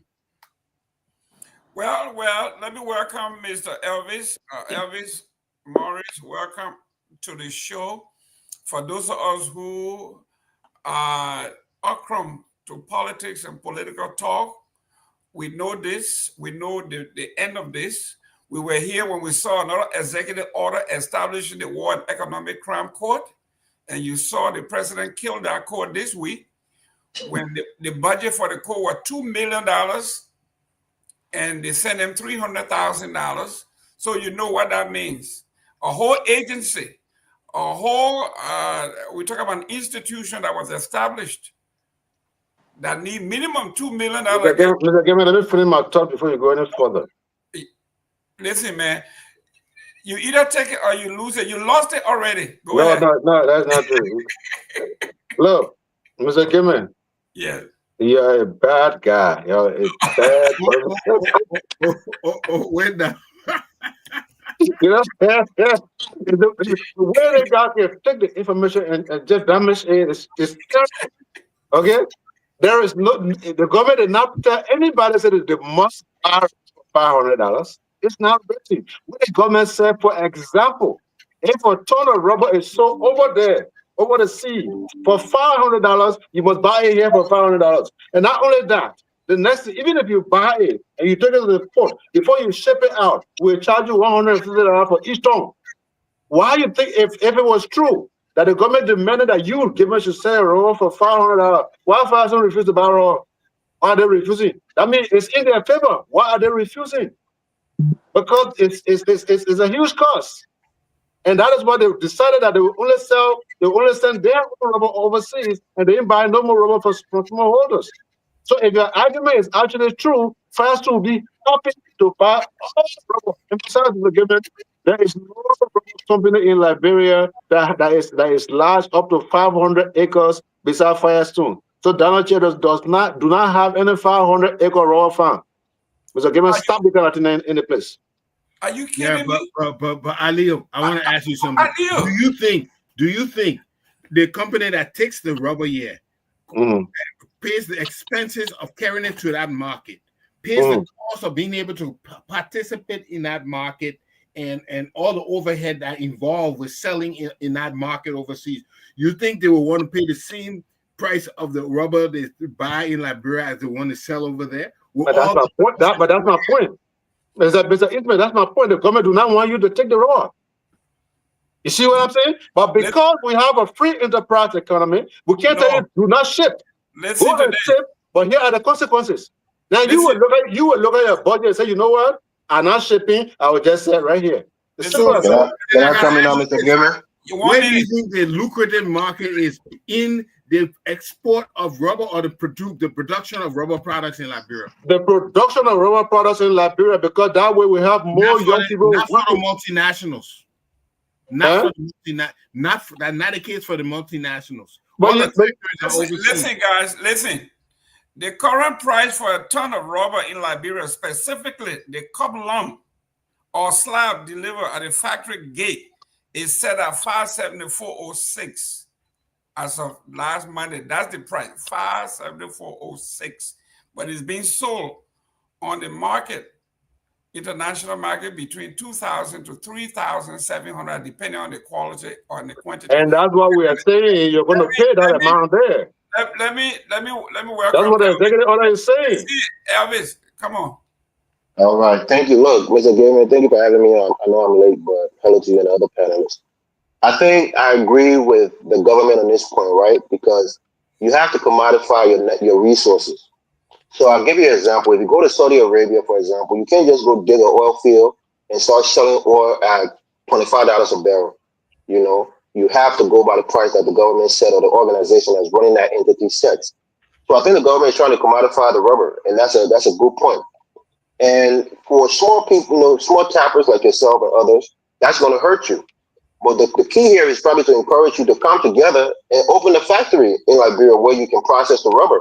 And you add more value to the rubber, you add more jobs to the economy, and the country benefits the most out of coming together and starting a factory.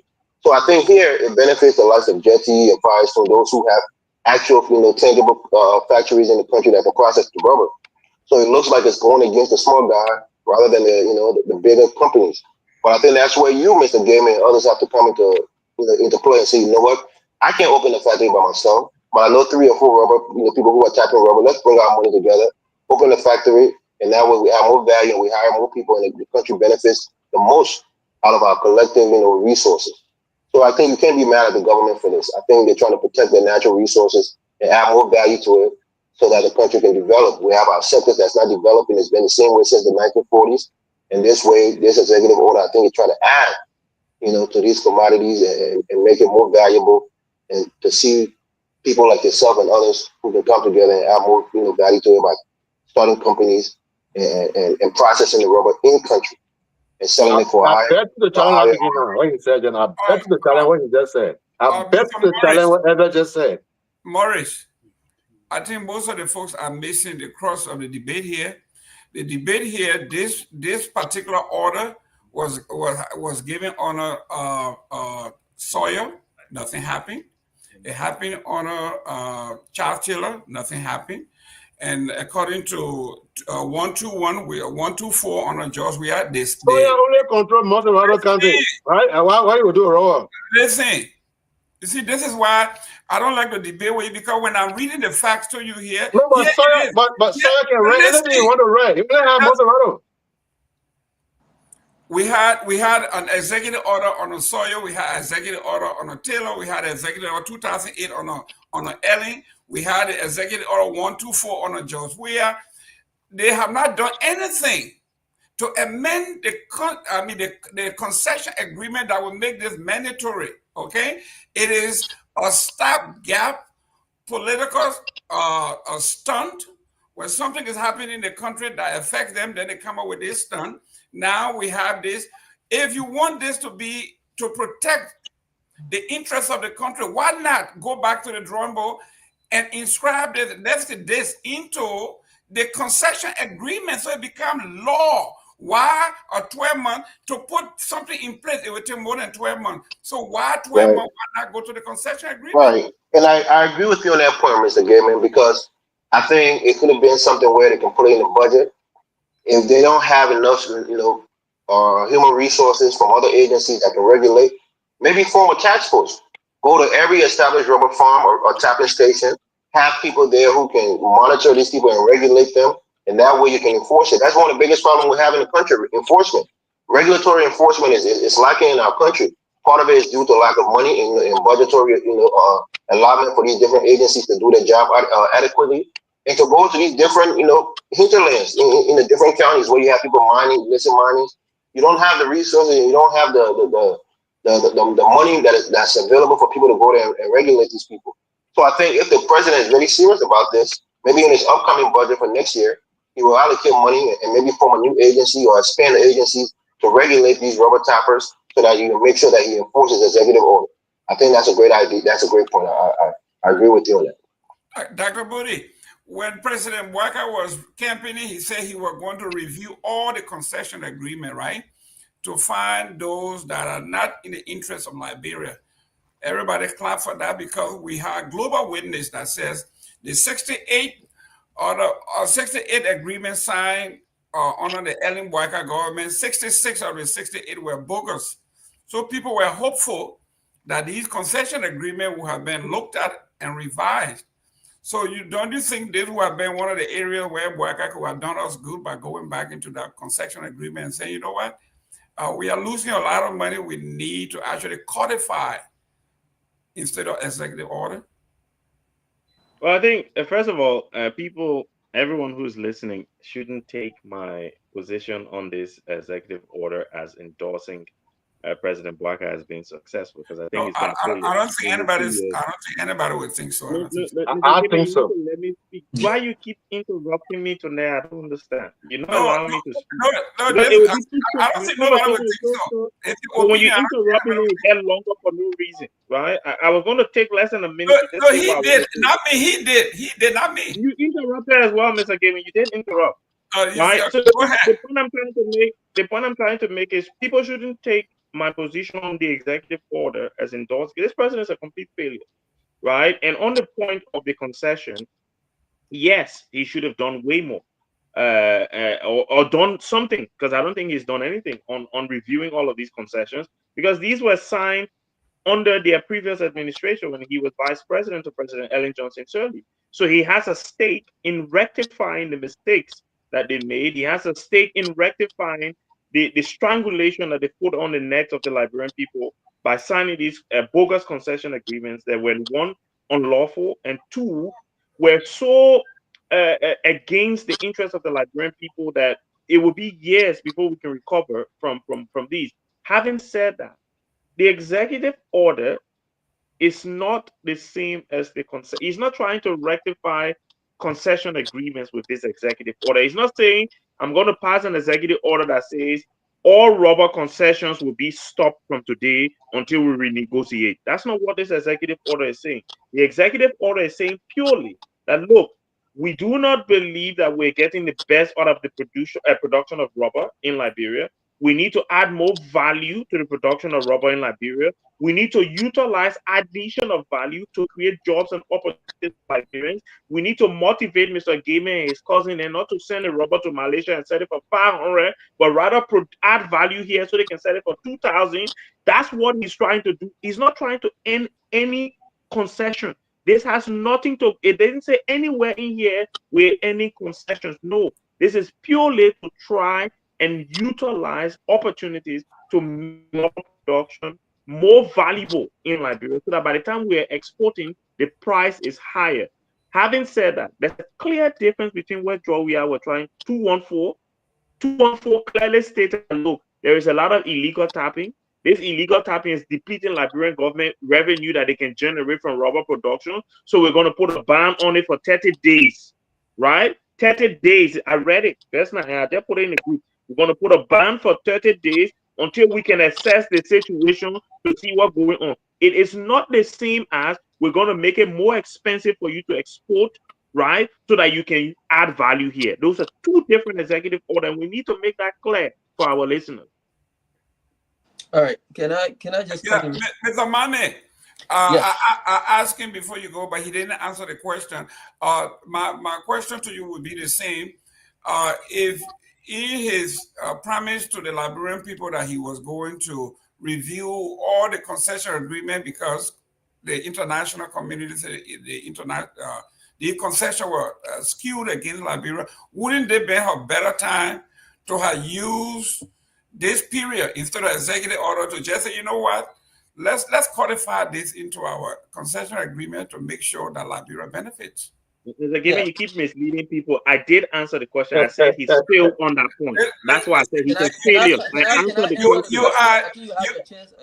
You keep interrupting and you say people interrupt. Go ahead, Mr. No, you're not. You're misleading the people. I did answer the question. Right? I answered the question. Okay, fine. Mr. Mame, the audience will believe you if you answer the question. The audience knows. So can I come in now, please? Please. All right, thank you.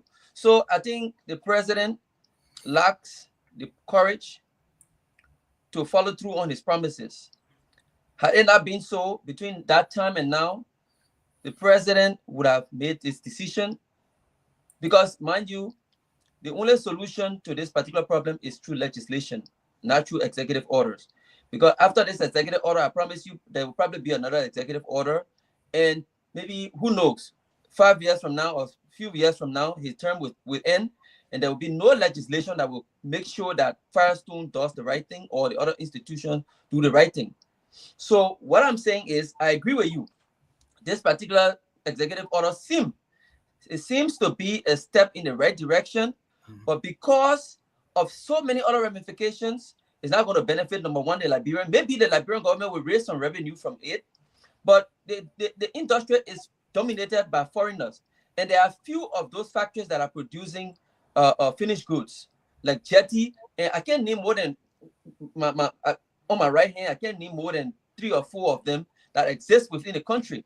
Mind you, they got people producing rubber in Zwedru. They got people producing rubber in Bapolu. People producing rubber in Firestone, all over the country. Fire doesn't Nimba. And they cannot all bring their rubber to these places like Lac or to Salala to be able to get the money that they expect. So some of the things that will happen is there will be illicit buying. People will bring their boats on the coast of Maryland and carry rubber and avoid this particular thing that the government set in place, because I saw it before. When you put these mechanisms in place and you don't have a regulatory policy, you don't have enforcement mechanism, what's going to happen is people are going to bypass the system and sell anyway to whomever will come with their little boat or ship or truck to buy these things and avoid paying these monies. But if you want this thing to benefit the Liberian people, the first thing you need to do is to legislate it, like he promised. Joseph Boga promised that he was going to come and review these contracts, review these concessions. I'm disappointed that he has not done it. Even with the company in Bomi, he talked about the mining company in Bomi called Western Cluster. He has failed in that direction. And I believe if he had the courage to do it, he would have done it by now. But the fact that he's not doing it and he kowtowing to executive orders and cosmeticizing this particular thing is going to end up the same way the other ones ended. And I can tell you 1 year from now, you will come back to this particular same place and tell me that Liberians, small farmers, did not benefit because they do not have the capacity and the government has not empowered them to open factories in those places where Jetty is not, LAC is not. Because LAC is not going to take their factory and carry it to the Bon Konima where they're doing tapping rubber. They're not going to carry all the way to Cestos. It's going to remain in Grand Basso somewhere there. It's going to remain in Bom County somewhere there in Salala. And at the end of the day, this is only going to benefit those big guys like Jetty. Thank you. Thank you. Let me go to Mr. Ducle here. Mr. Ducle, we are talking about the executive order for those of us who, like you say, have followed executive order from one to the next, all the way. This is about the 5th or 6th on this particular subject. So based on past experience, we can say if the first 4 were just for show, this one is also for show. Anybody who is mathematically inclined will agree with us that the probability is that a year from now, this would be a non-issue. And I mean that whole thought of thinking that way, it's not far-fetched. It is pretty close to being 100% accurate. And again, we are saying this because of the previous succeeding government that we have had. And so, yes, the executive order in of itself is, you can say is a step in the right direction. But what does that mean? If it's in the right direction, is there going to be a follow up to it? Is that going to be? And again, but one missing link that we have always forgotten about, and somebody, I think it was Brother Mami, who alluded to that. You see, these things require systematic, study with data telling us, where the potentials are in terms of economic development, job creation, and all that. This thing cannot just be done overnight because the president has issued a government executive order. But the reason why I'm pessimistic about it is that the government had the ability to legislate what is in the executive order. They had the ability to legislate it so that this can be part of their method of creating jobs for the young people, a way of stimulating the economy. This sector is, and this particular sector, and the agriculture sector in general, is probably anywhere from 50 to 60% if it is functional, if it's actually doing what it should do. It would generate between 50 to 60% of the GDP of Liberia. And for that reason, I think it was neglected, and they should have paid more attention to it so that they could grow it. And through bilateral, relationship, multilateral, you name it, we could have brought in people who can invest in factories that you incentivize them coming into our country, give them tax breaks, you name it. I mean, look, I have I was fortunate to have lived in a place where almost everything that is on the local market is made in that country. And it's an African country, it's a third world country, it's a poor country. But they invest in that, they invest in their people, they invest in their potential that they have. So why are we different? Look, China is a big player in this particular sector. Why couldn't the government legislate some of this benefit that they have in this Executive Order 151 so that our local people can be supported? And then we can, we have this natural resource in our country in abundance. Why can't we make use of it? So, because of all the potential that have been missed here, it leads me to think that this executive order is just another ploy to distract from the miserable performance that the government is performing. So I just hope that there's more to it than what we are told, because usually this is how things are done in Liberia. When a given government is under certain pressure, they come up with one of these tricks, put it on the Liberian people. Because you see, one of the ills of our body politic is that the politicians that are on the scene, they always speak to the belly of the constituents, not to the minds of the constituents, until we can start speaking to the minds of the people to encourage job creation, to encourage. Look, India is a very good place that we can benefit from the expertise in this area, and with relatively cheaper investment. So is China, so is other Southeast Asian countries. But again, people are always concerned about the individual benefit from these things than the national benefits. So, Mr. Gamer, can I just say something quickly, please? Yeah, go ahead. I want to ask you a question. Did we touch on the WorldCom's core budget already? Or that's a topic for later? We didn't touch on it, but if you want to touch on it, you can go ahead. Okay. I want to touch on it before we close. Let me just say this right to Mr. Duque. I think those people who are in this field, businessmen and businesswomen, should applaud the government for this action. We really should, because the reality is you are sophisticated enough to know that the government can only try to stimulate the private sector. They can themselves go out there and create jobs in the private sector. This is an encouragement for people like Mr. Gayman and the Daniel Cheers and others who are in this field to come together, start a conglomerate of rubber tappers and start a company where you can make these products. This is an encouragement by the government. It's not not a decree. It's not some kind of strong arming you. It's only an encouragement. Those who are sophisticated can read between the lines and see that, look, the government really want people to do business in the country. Those who have companies and who have factories will benefit the most. So the incentive is come together, start a factory, and try to add value to the rubber. That way you benefit the most. So the likes of Jetty will probably benefit more now because he put his money where his mouth is. He started a company, I think, in Brown County or in Kakata, and he's doing the work. Things that we Liberians should be doing. Those who have the resources and the means and in that field should come together and start a company, just like Jetty. You may not be able to do it on your own, Mr. Gamey, I know that.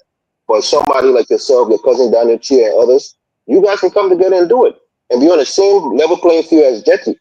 Instead of looking at this as a disadvantage for you, you can come onto the level playing field. We come together with other rubber tackles.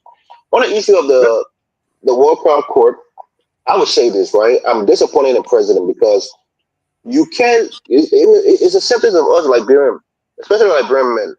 We tend to buy the things that we want and neglect the things that we need. You're buying bulletproof cars. You're spending money on private jet, but then you forgot. Oh, I should have paid this bill before I even bought these things that I wanted.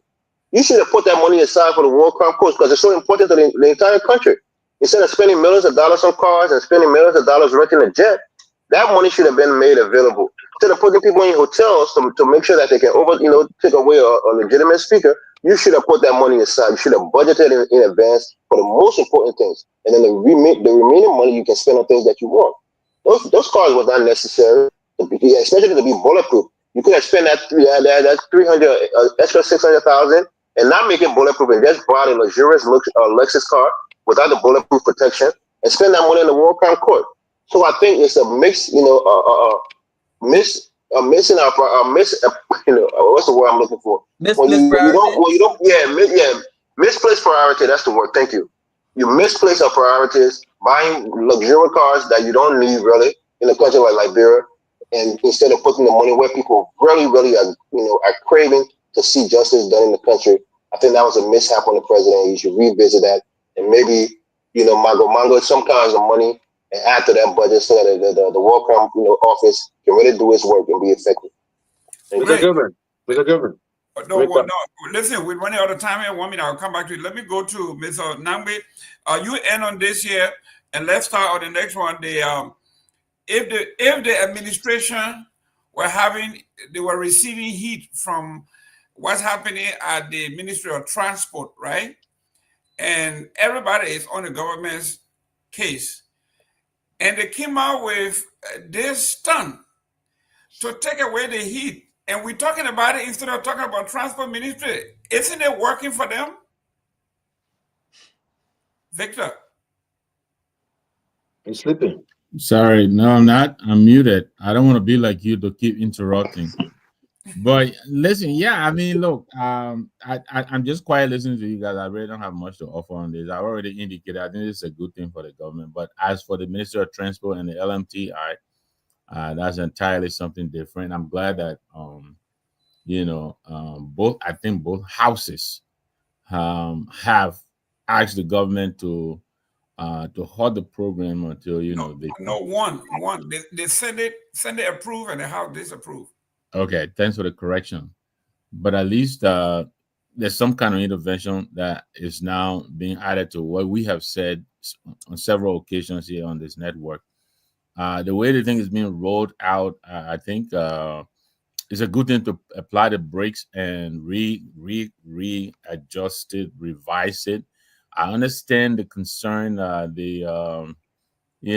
officers of the especially Liberia National Police are expressing. Road safety, and all of that. Those are some of the concerns. I think there are vehicles on the road right now that are not worthy. So I get that. But I think they're taking the whole thing and outsourcing it the way they're doing. I think it doesn't speak well for our Liberianization policy and our desire to build a middle class. So my suggestion would be, yes, you can bring in these people to help our people and kind of skill them up to the appropriate capacity level and then let them phase out. But 25 years, I understand they're putting up $50 million. but over a 25-year lifespan, they could very well generate well over that. So I'm glad that at least yeah, the house. Victor, but if they didn't want you to talk about that debacle, right? And they came up with this stunt, isn't it working? Because we're talking about Executive Order 151 instead of talking about this LTM. So it's working. If there was a stunt, it's working, isn't it? Yeah, I agree too.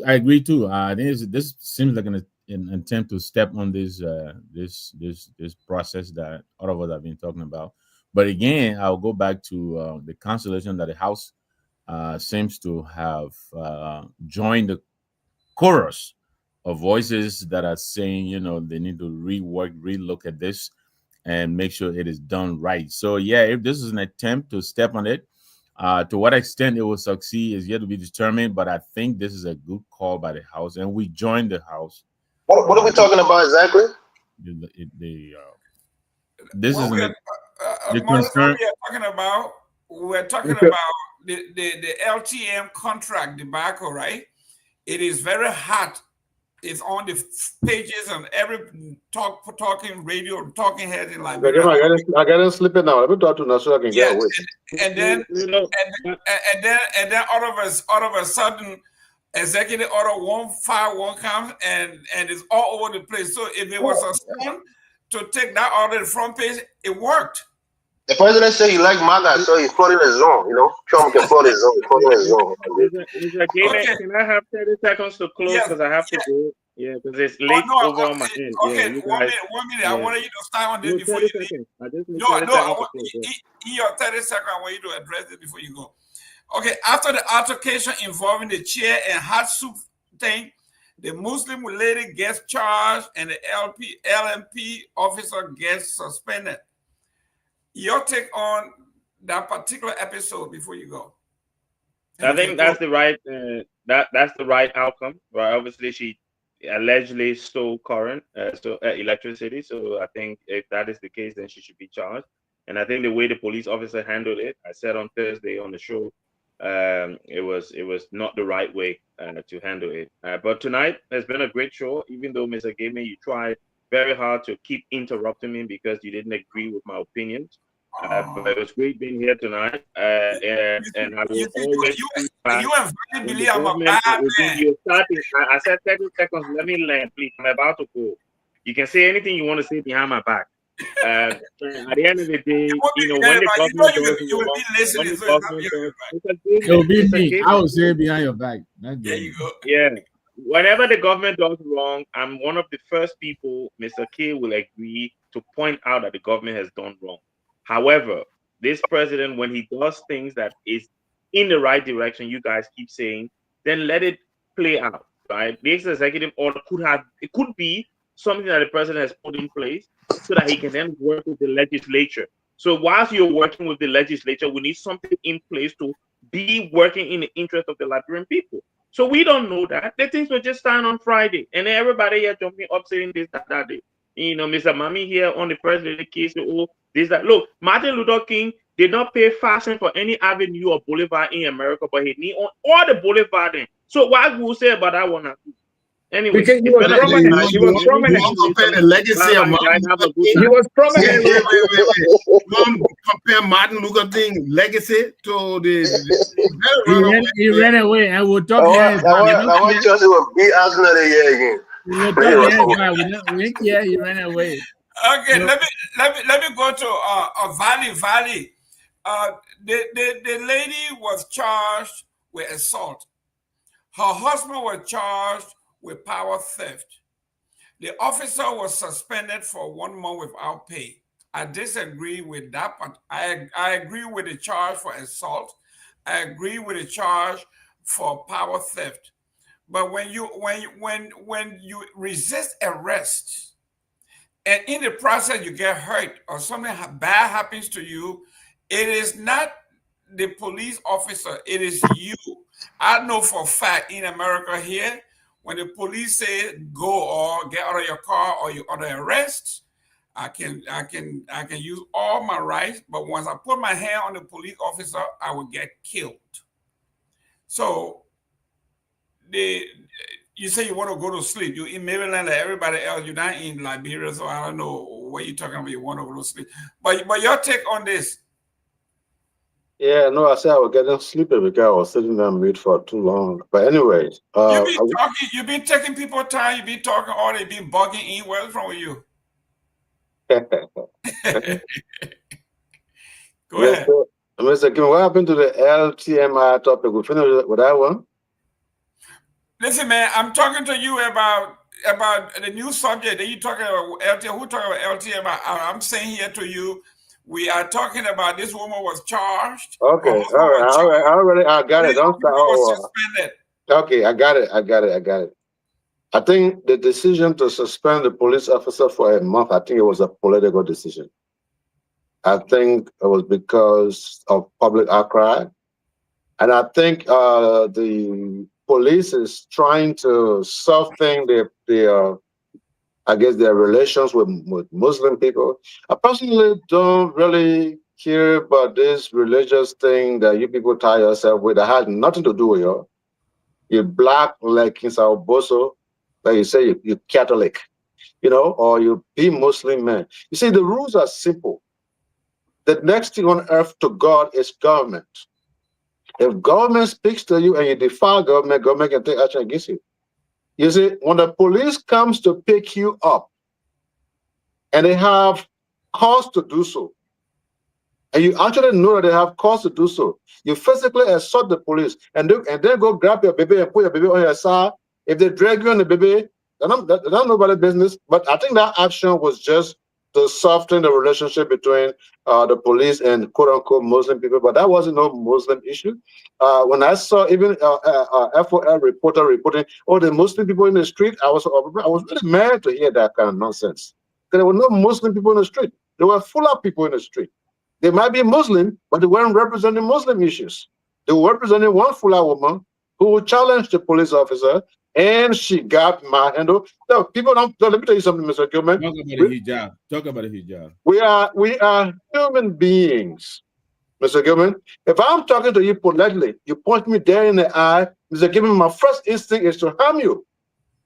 Just because a man is wearing uniform doesn't mean he cannot lose it. People, you put police people as if they got specific brain, they got specific blood vessel, and they're supposed to act a way completely devoid of human beings. It's not possible. If the policeman comes to you and say, look, this is why we are here, sometimes even the way you approach them, they might even refuse to arrest you.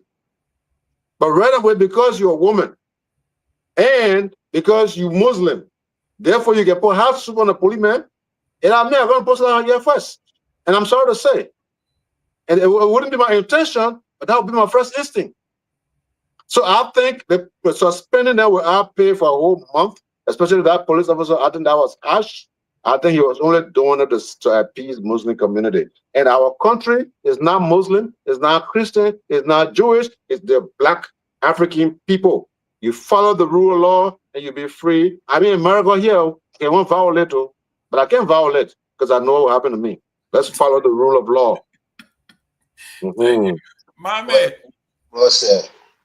My man, Liberia, someone said it here, Liberia is unique. Here we were a few months ago on the CDC compound. The police broke in, they disrobed a woman, tore her clothes, and they were dragging her and pushing her. It was all the IG never came out to apologize. I think Valley has a point here, is to appease the Islamic community, but they had nothing in facts. You are muted.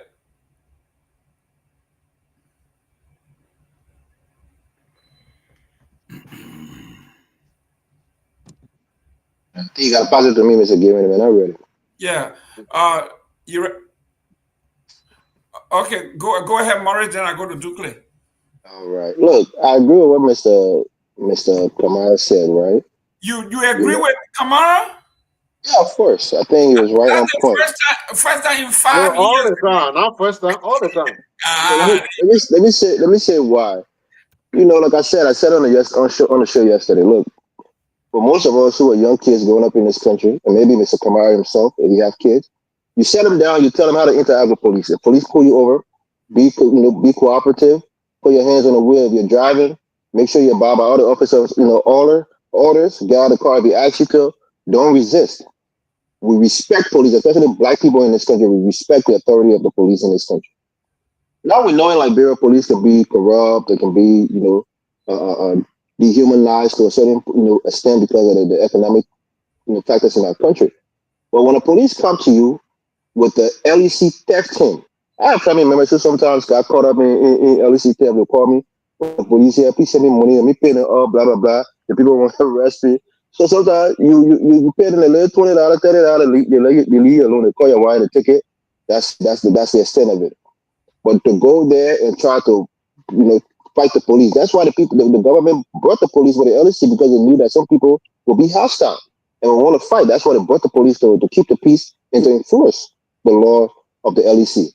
So with respect to this lady, I think taking off her hijab was an embarrassment in her faith. He shouldn't. The woman, I think they say it was a woman. Most people think it was a policeman, but I think people are saying it was a female officer. She shouldn't have done that. That was a violation, on the religious grounds. But I think resisting arrest is something that nobody should do. You should respect the police authority. I think somebody said the woman threw a bench at the police officer, and that's what kind of agitated her to start attacking her and try to, subdue her and put her under arrest. I don't think it was a religious issue. I don't think they targeted her because she was Muslim.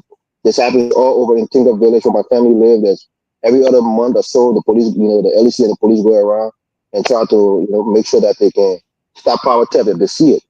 So on the overall issue, I don't think the police officer should have been suspended.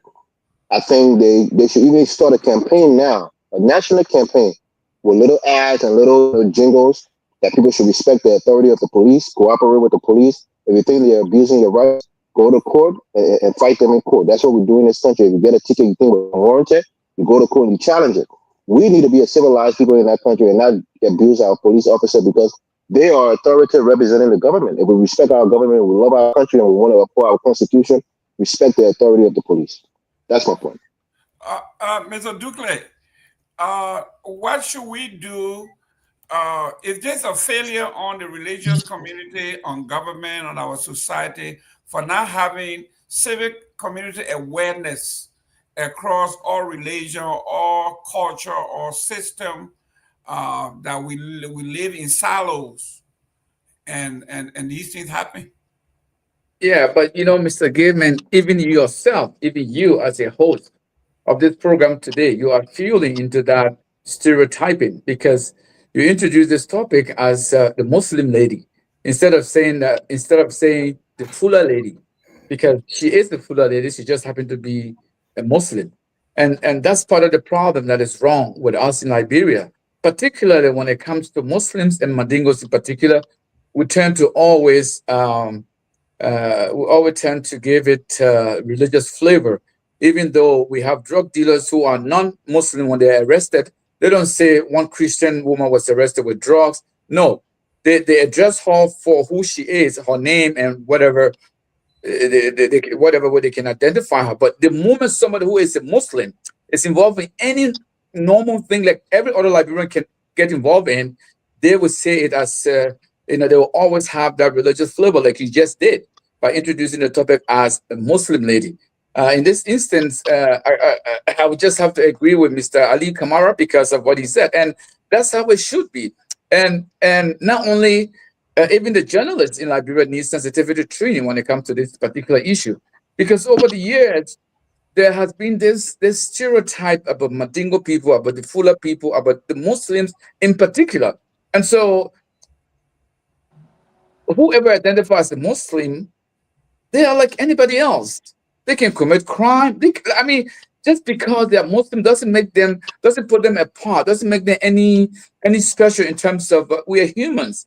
We get the same feeling. We got the same. I don't even know why we are having this discussion in this context.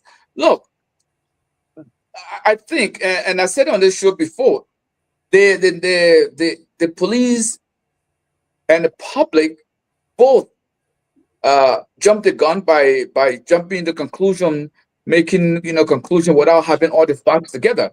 The police has investigated this matter, and they have come up with a verdict. And I think, in the context of what happened, it's fair. It's fair. The judgment is fair. And in my opinion, look, this situation could have been handled much better. The situation could have been de-escalated had some of these people who were involved did not have a preconceived notion about the people they were dealing with. And again, like I said, people have not recognized the fact that there was a huge language barrier in this whole incident. And I think that language barrier must have been a very big contributing element in all of the incident that occurred. And again, the police has investigated and they've come up with their verdict.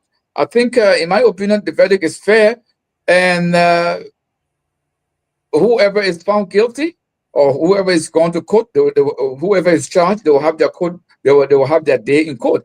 This is how it's supposed to be.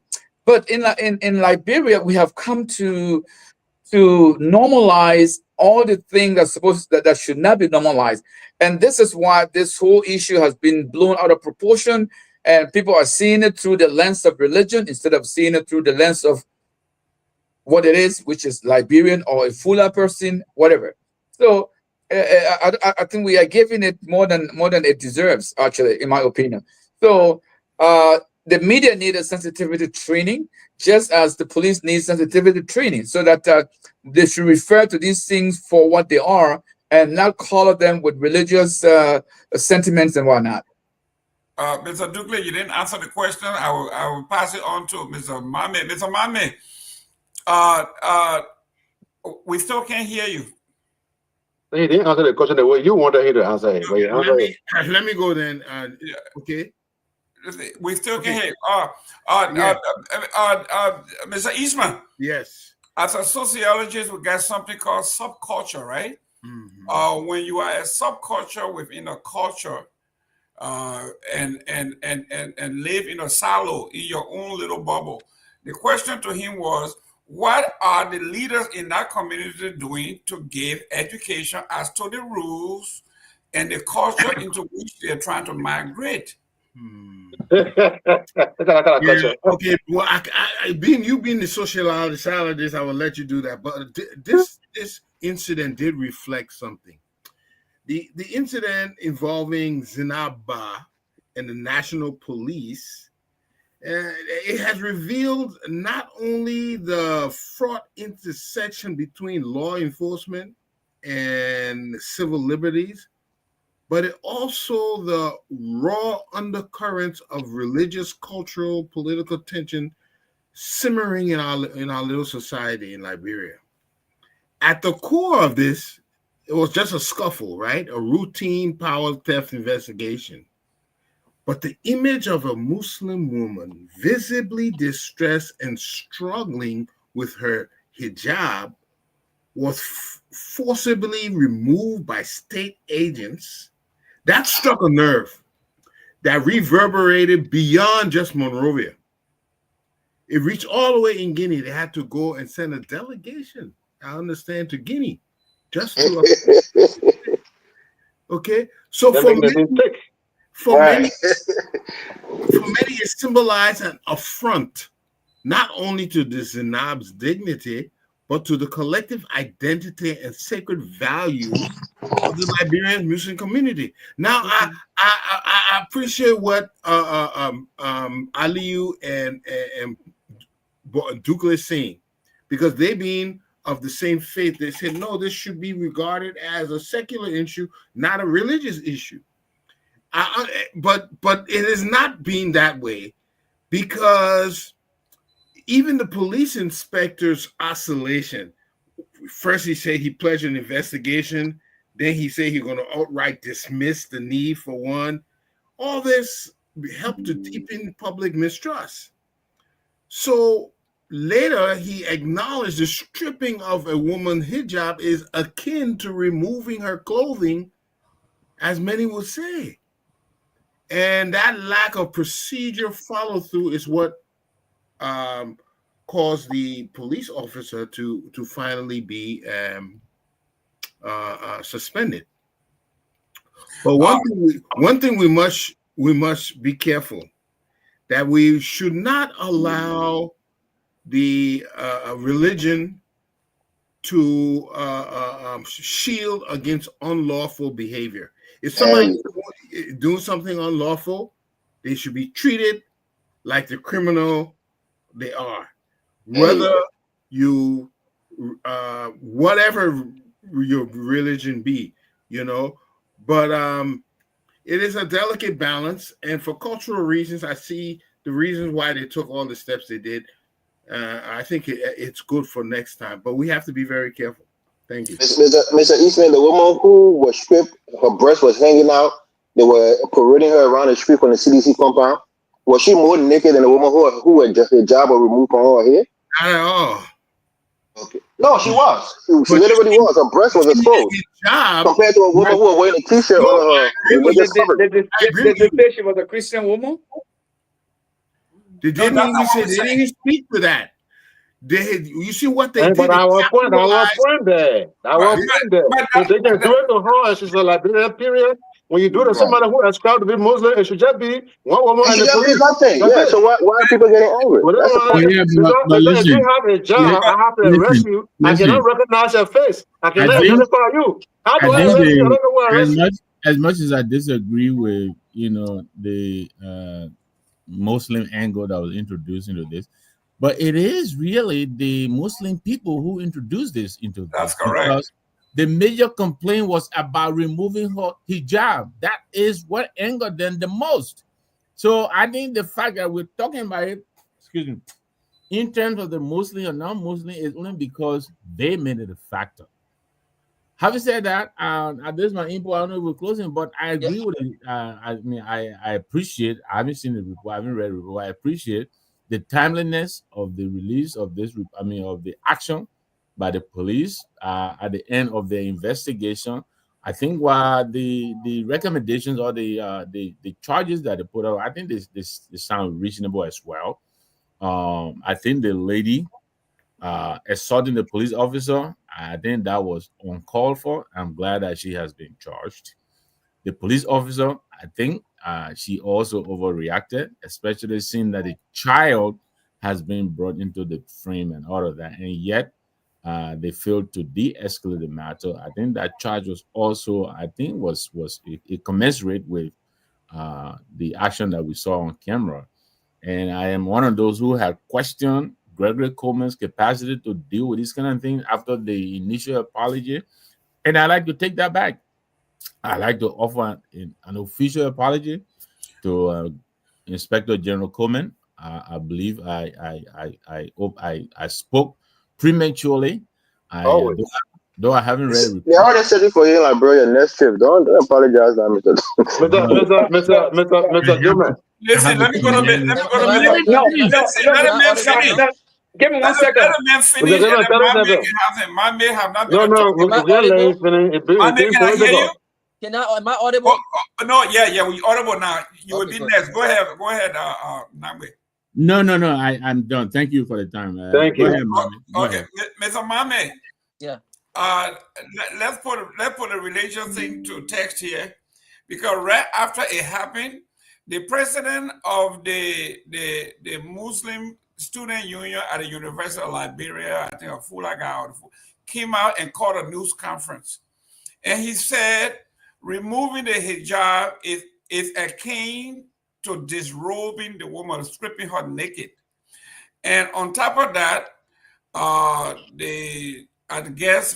Assistant Foreign Minister or Minister of Portfolio, Mr. Kuyate, went to Guinea and came back and said the Republic of Guinea is taking this hijab thing seriously, and Liberia should. So that was his direct report. So you don't care us or Guinea for his job, This guy is just prejudice, my man. Too bad. So, listen, so we are not saying these things. We are not making a religious thing. It is the Fula people or the Muslim people that are making it, taking it. And we'll keep telling you, it's not the Muslim people. Well, listen, but they're taking it as a Muslim thing.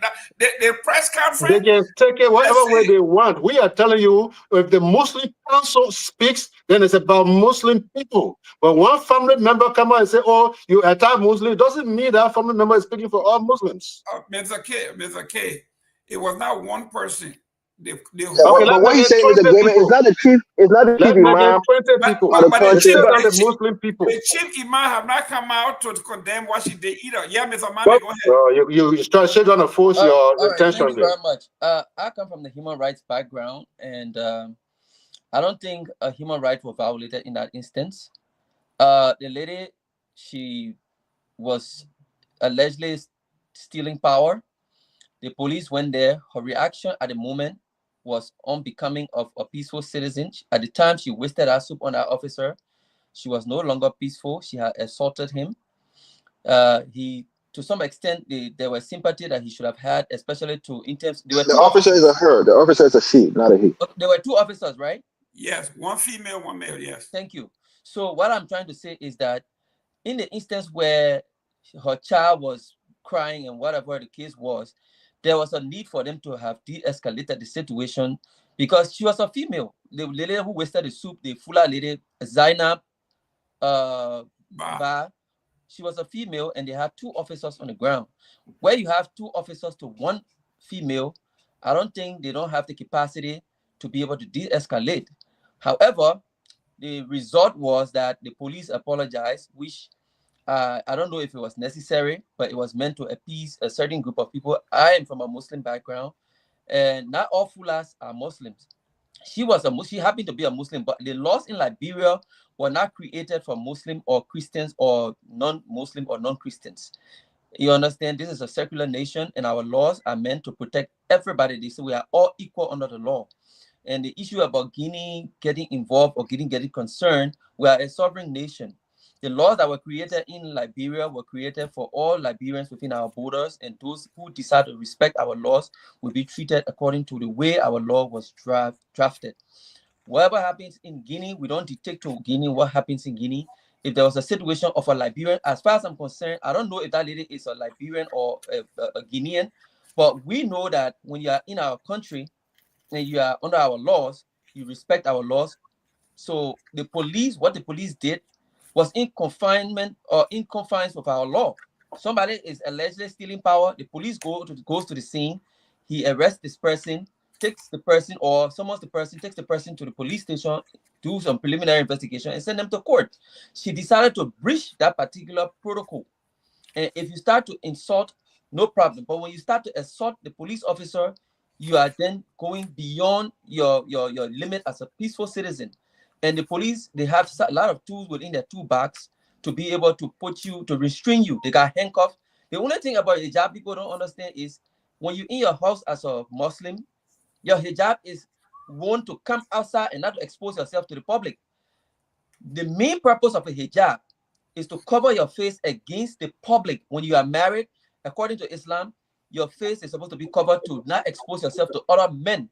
In your house, in fact, my mother is a Muslim. When she and my father in the house, she doesn't even wear hijab. All right.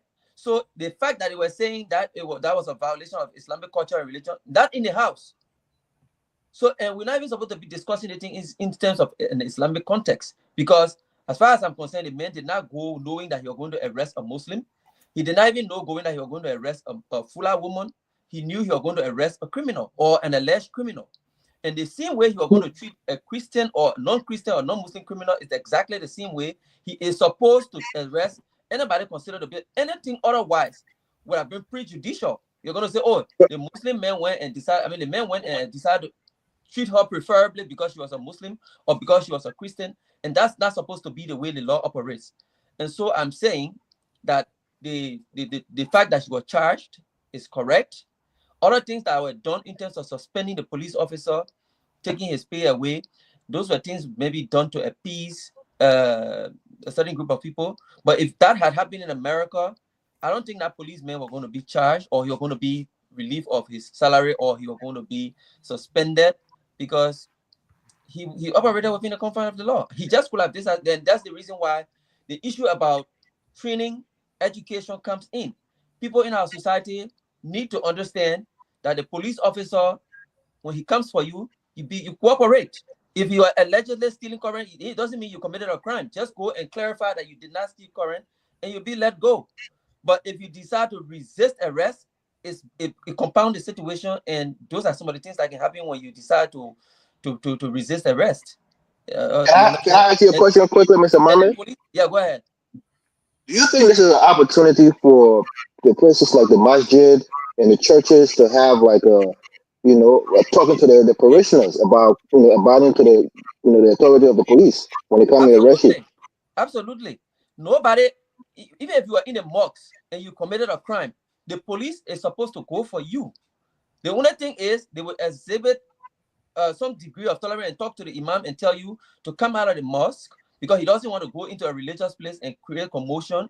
But if you commit a crime and you are in the dungeon, they're supposed to go for you. So they're supposed to create the awareness in the masjid, in the house, in the places of worship, and let them know that the police is not an enemy. He is just there to do his job. If he comes for you and you cooperate, you will not experience what they had experienced. But if you decide that you will resist arrest only because you are wearing a hijab, or only because you are a Muslim, or only because you are a female, the law was not made to Mr. Mame, protect let me ask you this because I know you're learning. And I'm asking you now, you say you come from the human rights angle.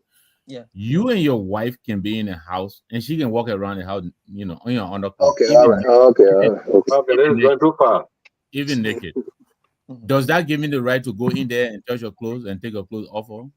If you say that this lady is only allowed to wear the hijab in the mosque, she can, when she's in the house, then you can touch it or whatever. Are you telling me this is also permissible? No, so I'm not saying we all love you, man. That warn you. So let me just say this. I'm not supporting a police being violent against a female, but I'm just saying if the woman was resisting arrest, let's say her hijab is covering her face, and the face to you the face is a private part in the house. No, the men were already in the house.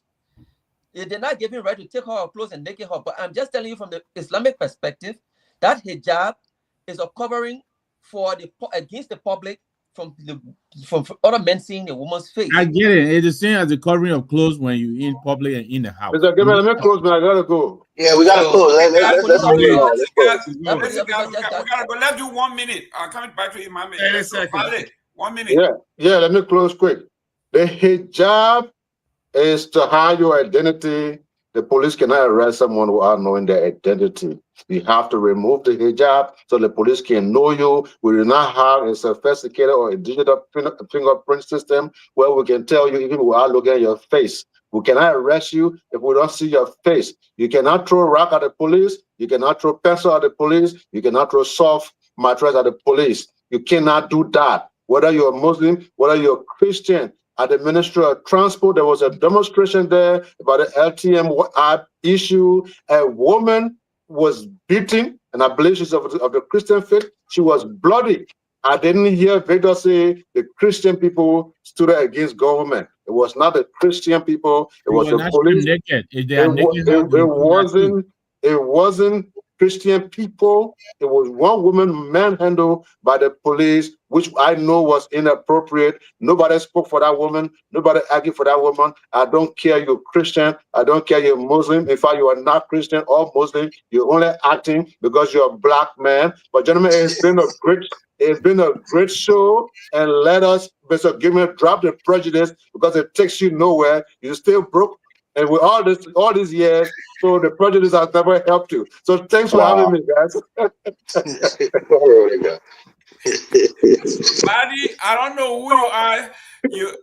Whether this is the Kamara or this is the Sese or this is the Bengura. I look forward to see who come next week because I see K. Well, I don't see what K. Let's go, Dr. Duke. Mr. Dukley, go ahead. Look, I just want to say this. I think if you listen to the tape before the incident could come to a conclusion, one of the officers, I don't know if it was the LEC person or the police officer, one of them said, "These Muslim people," before the lady was even arrested. So is it wrong to say that there was a preconceived notion before they got there? No. Now, with that said, It speaks to the Liberian community, the Liberian society in large, with the way they think. Look, nobody condone violence. Nobody condone aggression against police officers. But I think police also they use excessive force in this instance. They had the ability to de-escalate that situation so that they could have arrested the woman. Yes, what the woman did was a crime, and she has been charged, rightly so. And I think she deserved to be charged, and she will have her day in court. I mean, I don't think that's in dispute. What is in dispute is what led to what happened. And again, I'm coming back to my point. There was a significant aggravating factor here, which is language barrier. There was a significant language barrier that might have led to the escalation of the whole thing and the police inability to de-escalate. Look, if you are, somebody said that if you are, I don't know about the United States, but I know in my province, Manitoba, in Winnipeg, if police is chasing you and you enter a church, they won't enter that church. If they are chasing you, you enter the mosque, they won't enter that mosque. All right, at least in Winnipeg here, I know that. So let's not conflict what is in America and what is in Liberia. They're supposed to be the sanctity of these places, and they're supposed to be like I said, more sensitivity training to reflect some of these cultural things. Not only the police, the media, the congregants of the various religions and whatnot. We all need to be sensitive enough to be able to live and deal with each other. This whole situation, this whole escalation could have been avoided by the police and by LAC people. And after all, what are we talking about here? Somebody stealing, I don't know, electricity. This is nothing new in Liberia. Almost everybody does it. So, and again, the woman, I think she was rightly charged, and she will have her day in court. And let's not try to give this whole thing a religious flavor because it's not religious. It is all Liberian, and we should deal with it as such. Thank you. Mr. Given, let me close quickly, please. Yes, Because yes. look. I think respect. 1 minute. Let me. I got something here from the American Bar Association. It says here, a police officer can chase and arrest a criminal suspect inside a church. Churches in the United States do not have legal status as a sanctuary from arrest and criminality. I was just going to point out to Mr. Dukley. Look, we are all equal under the law, regardless of your race, your creed, your religious affiliation. We're all equal. And I think this is an opportunity. I'm just looking at this as an opportunity for the Liberian police to perhaps try to enlist more Muslim females and males, people of different, people who can speak different dialects, be it Fula, Mandingos, Pele, whatever the case may be. But I think in that instance, I'm sure there were people in that house who could speak English and speak Fula. And if you think it was a language barrier, they could have translated, and be a translator for the lady and the police. But if you live in a predominantly English-speaking country, it's incumbent upon you to learn how to speak English. Because you don't expect them to have a Fula person on the police force coming along with them to interpret and to speak to you in Fula. So don't blame that on the police. No, I'm not blaming. I'm saying it was an aggravating factor. No, the aggravating factor was the fact that she was soup on the police. That escalated the situation, and it constituted her arrest. You can't do that. That's assault. So you don't think the language barrier was a factor then? That's what I'm saying. If a language barrier is a factor, you have somebody there who live in that house. I guarantee you speak both English and Fula. Who you can talk? Okay, let me talk to you in Fula. You translate to the police officer so we can communicate more effectively. But the point here is the aggravating factor was throwing soup on the police. That's assault. Anybody does that in America, you spit on a police officer, you throw water bottle on the police officer, you wish a water on the police officer, is constituted as assault. So you can't do that.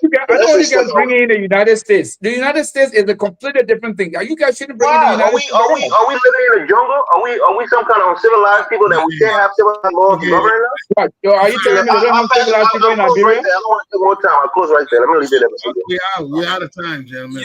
Yeah. Now we're close, so we can.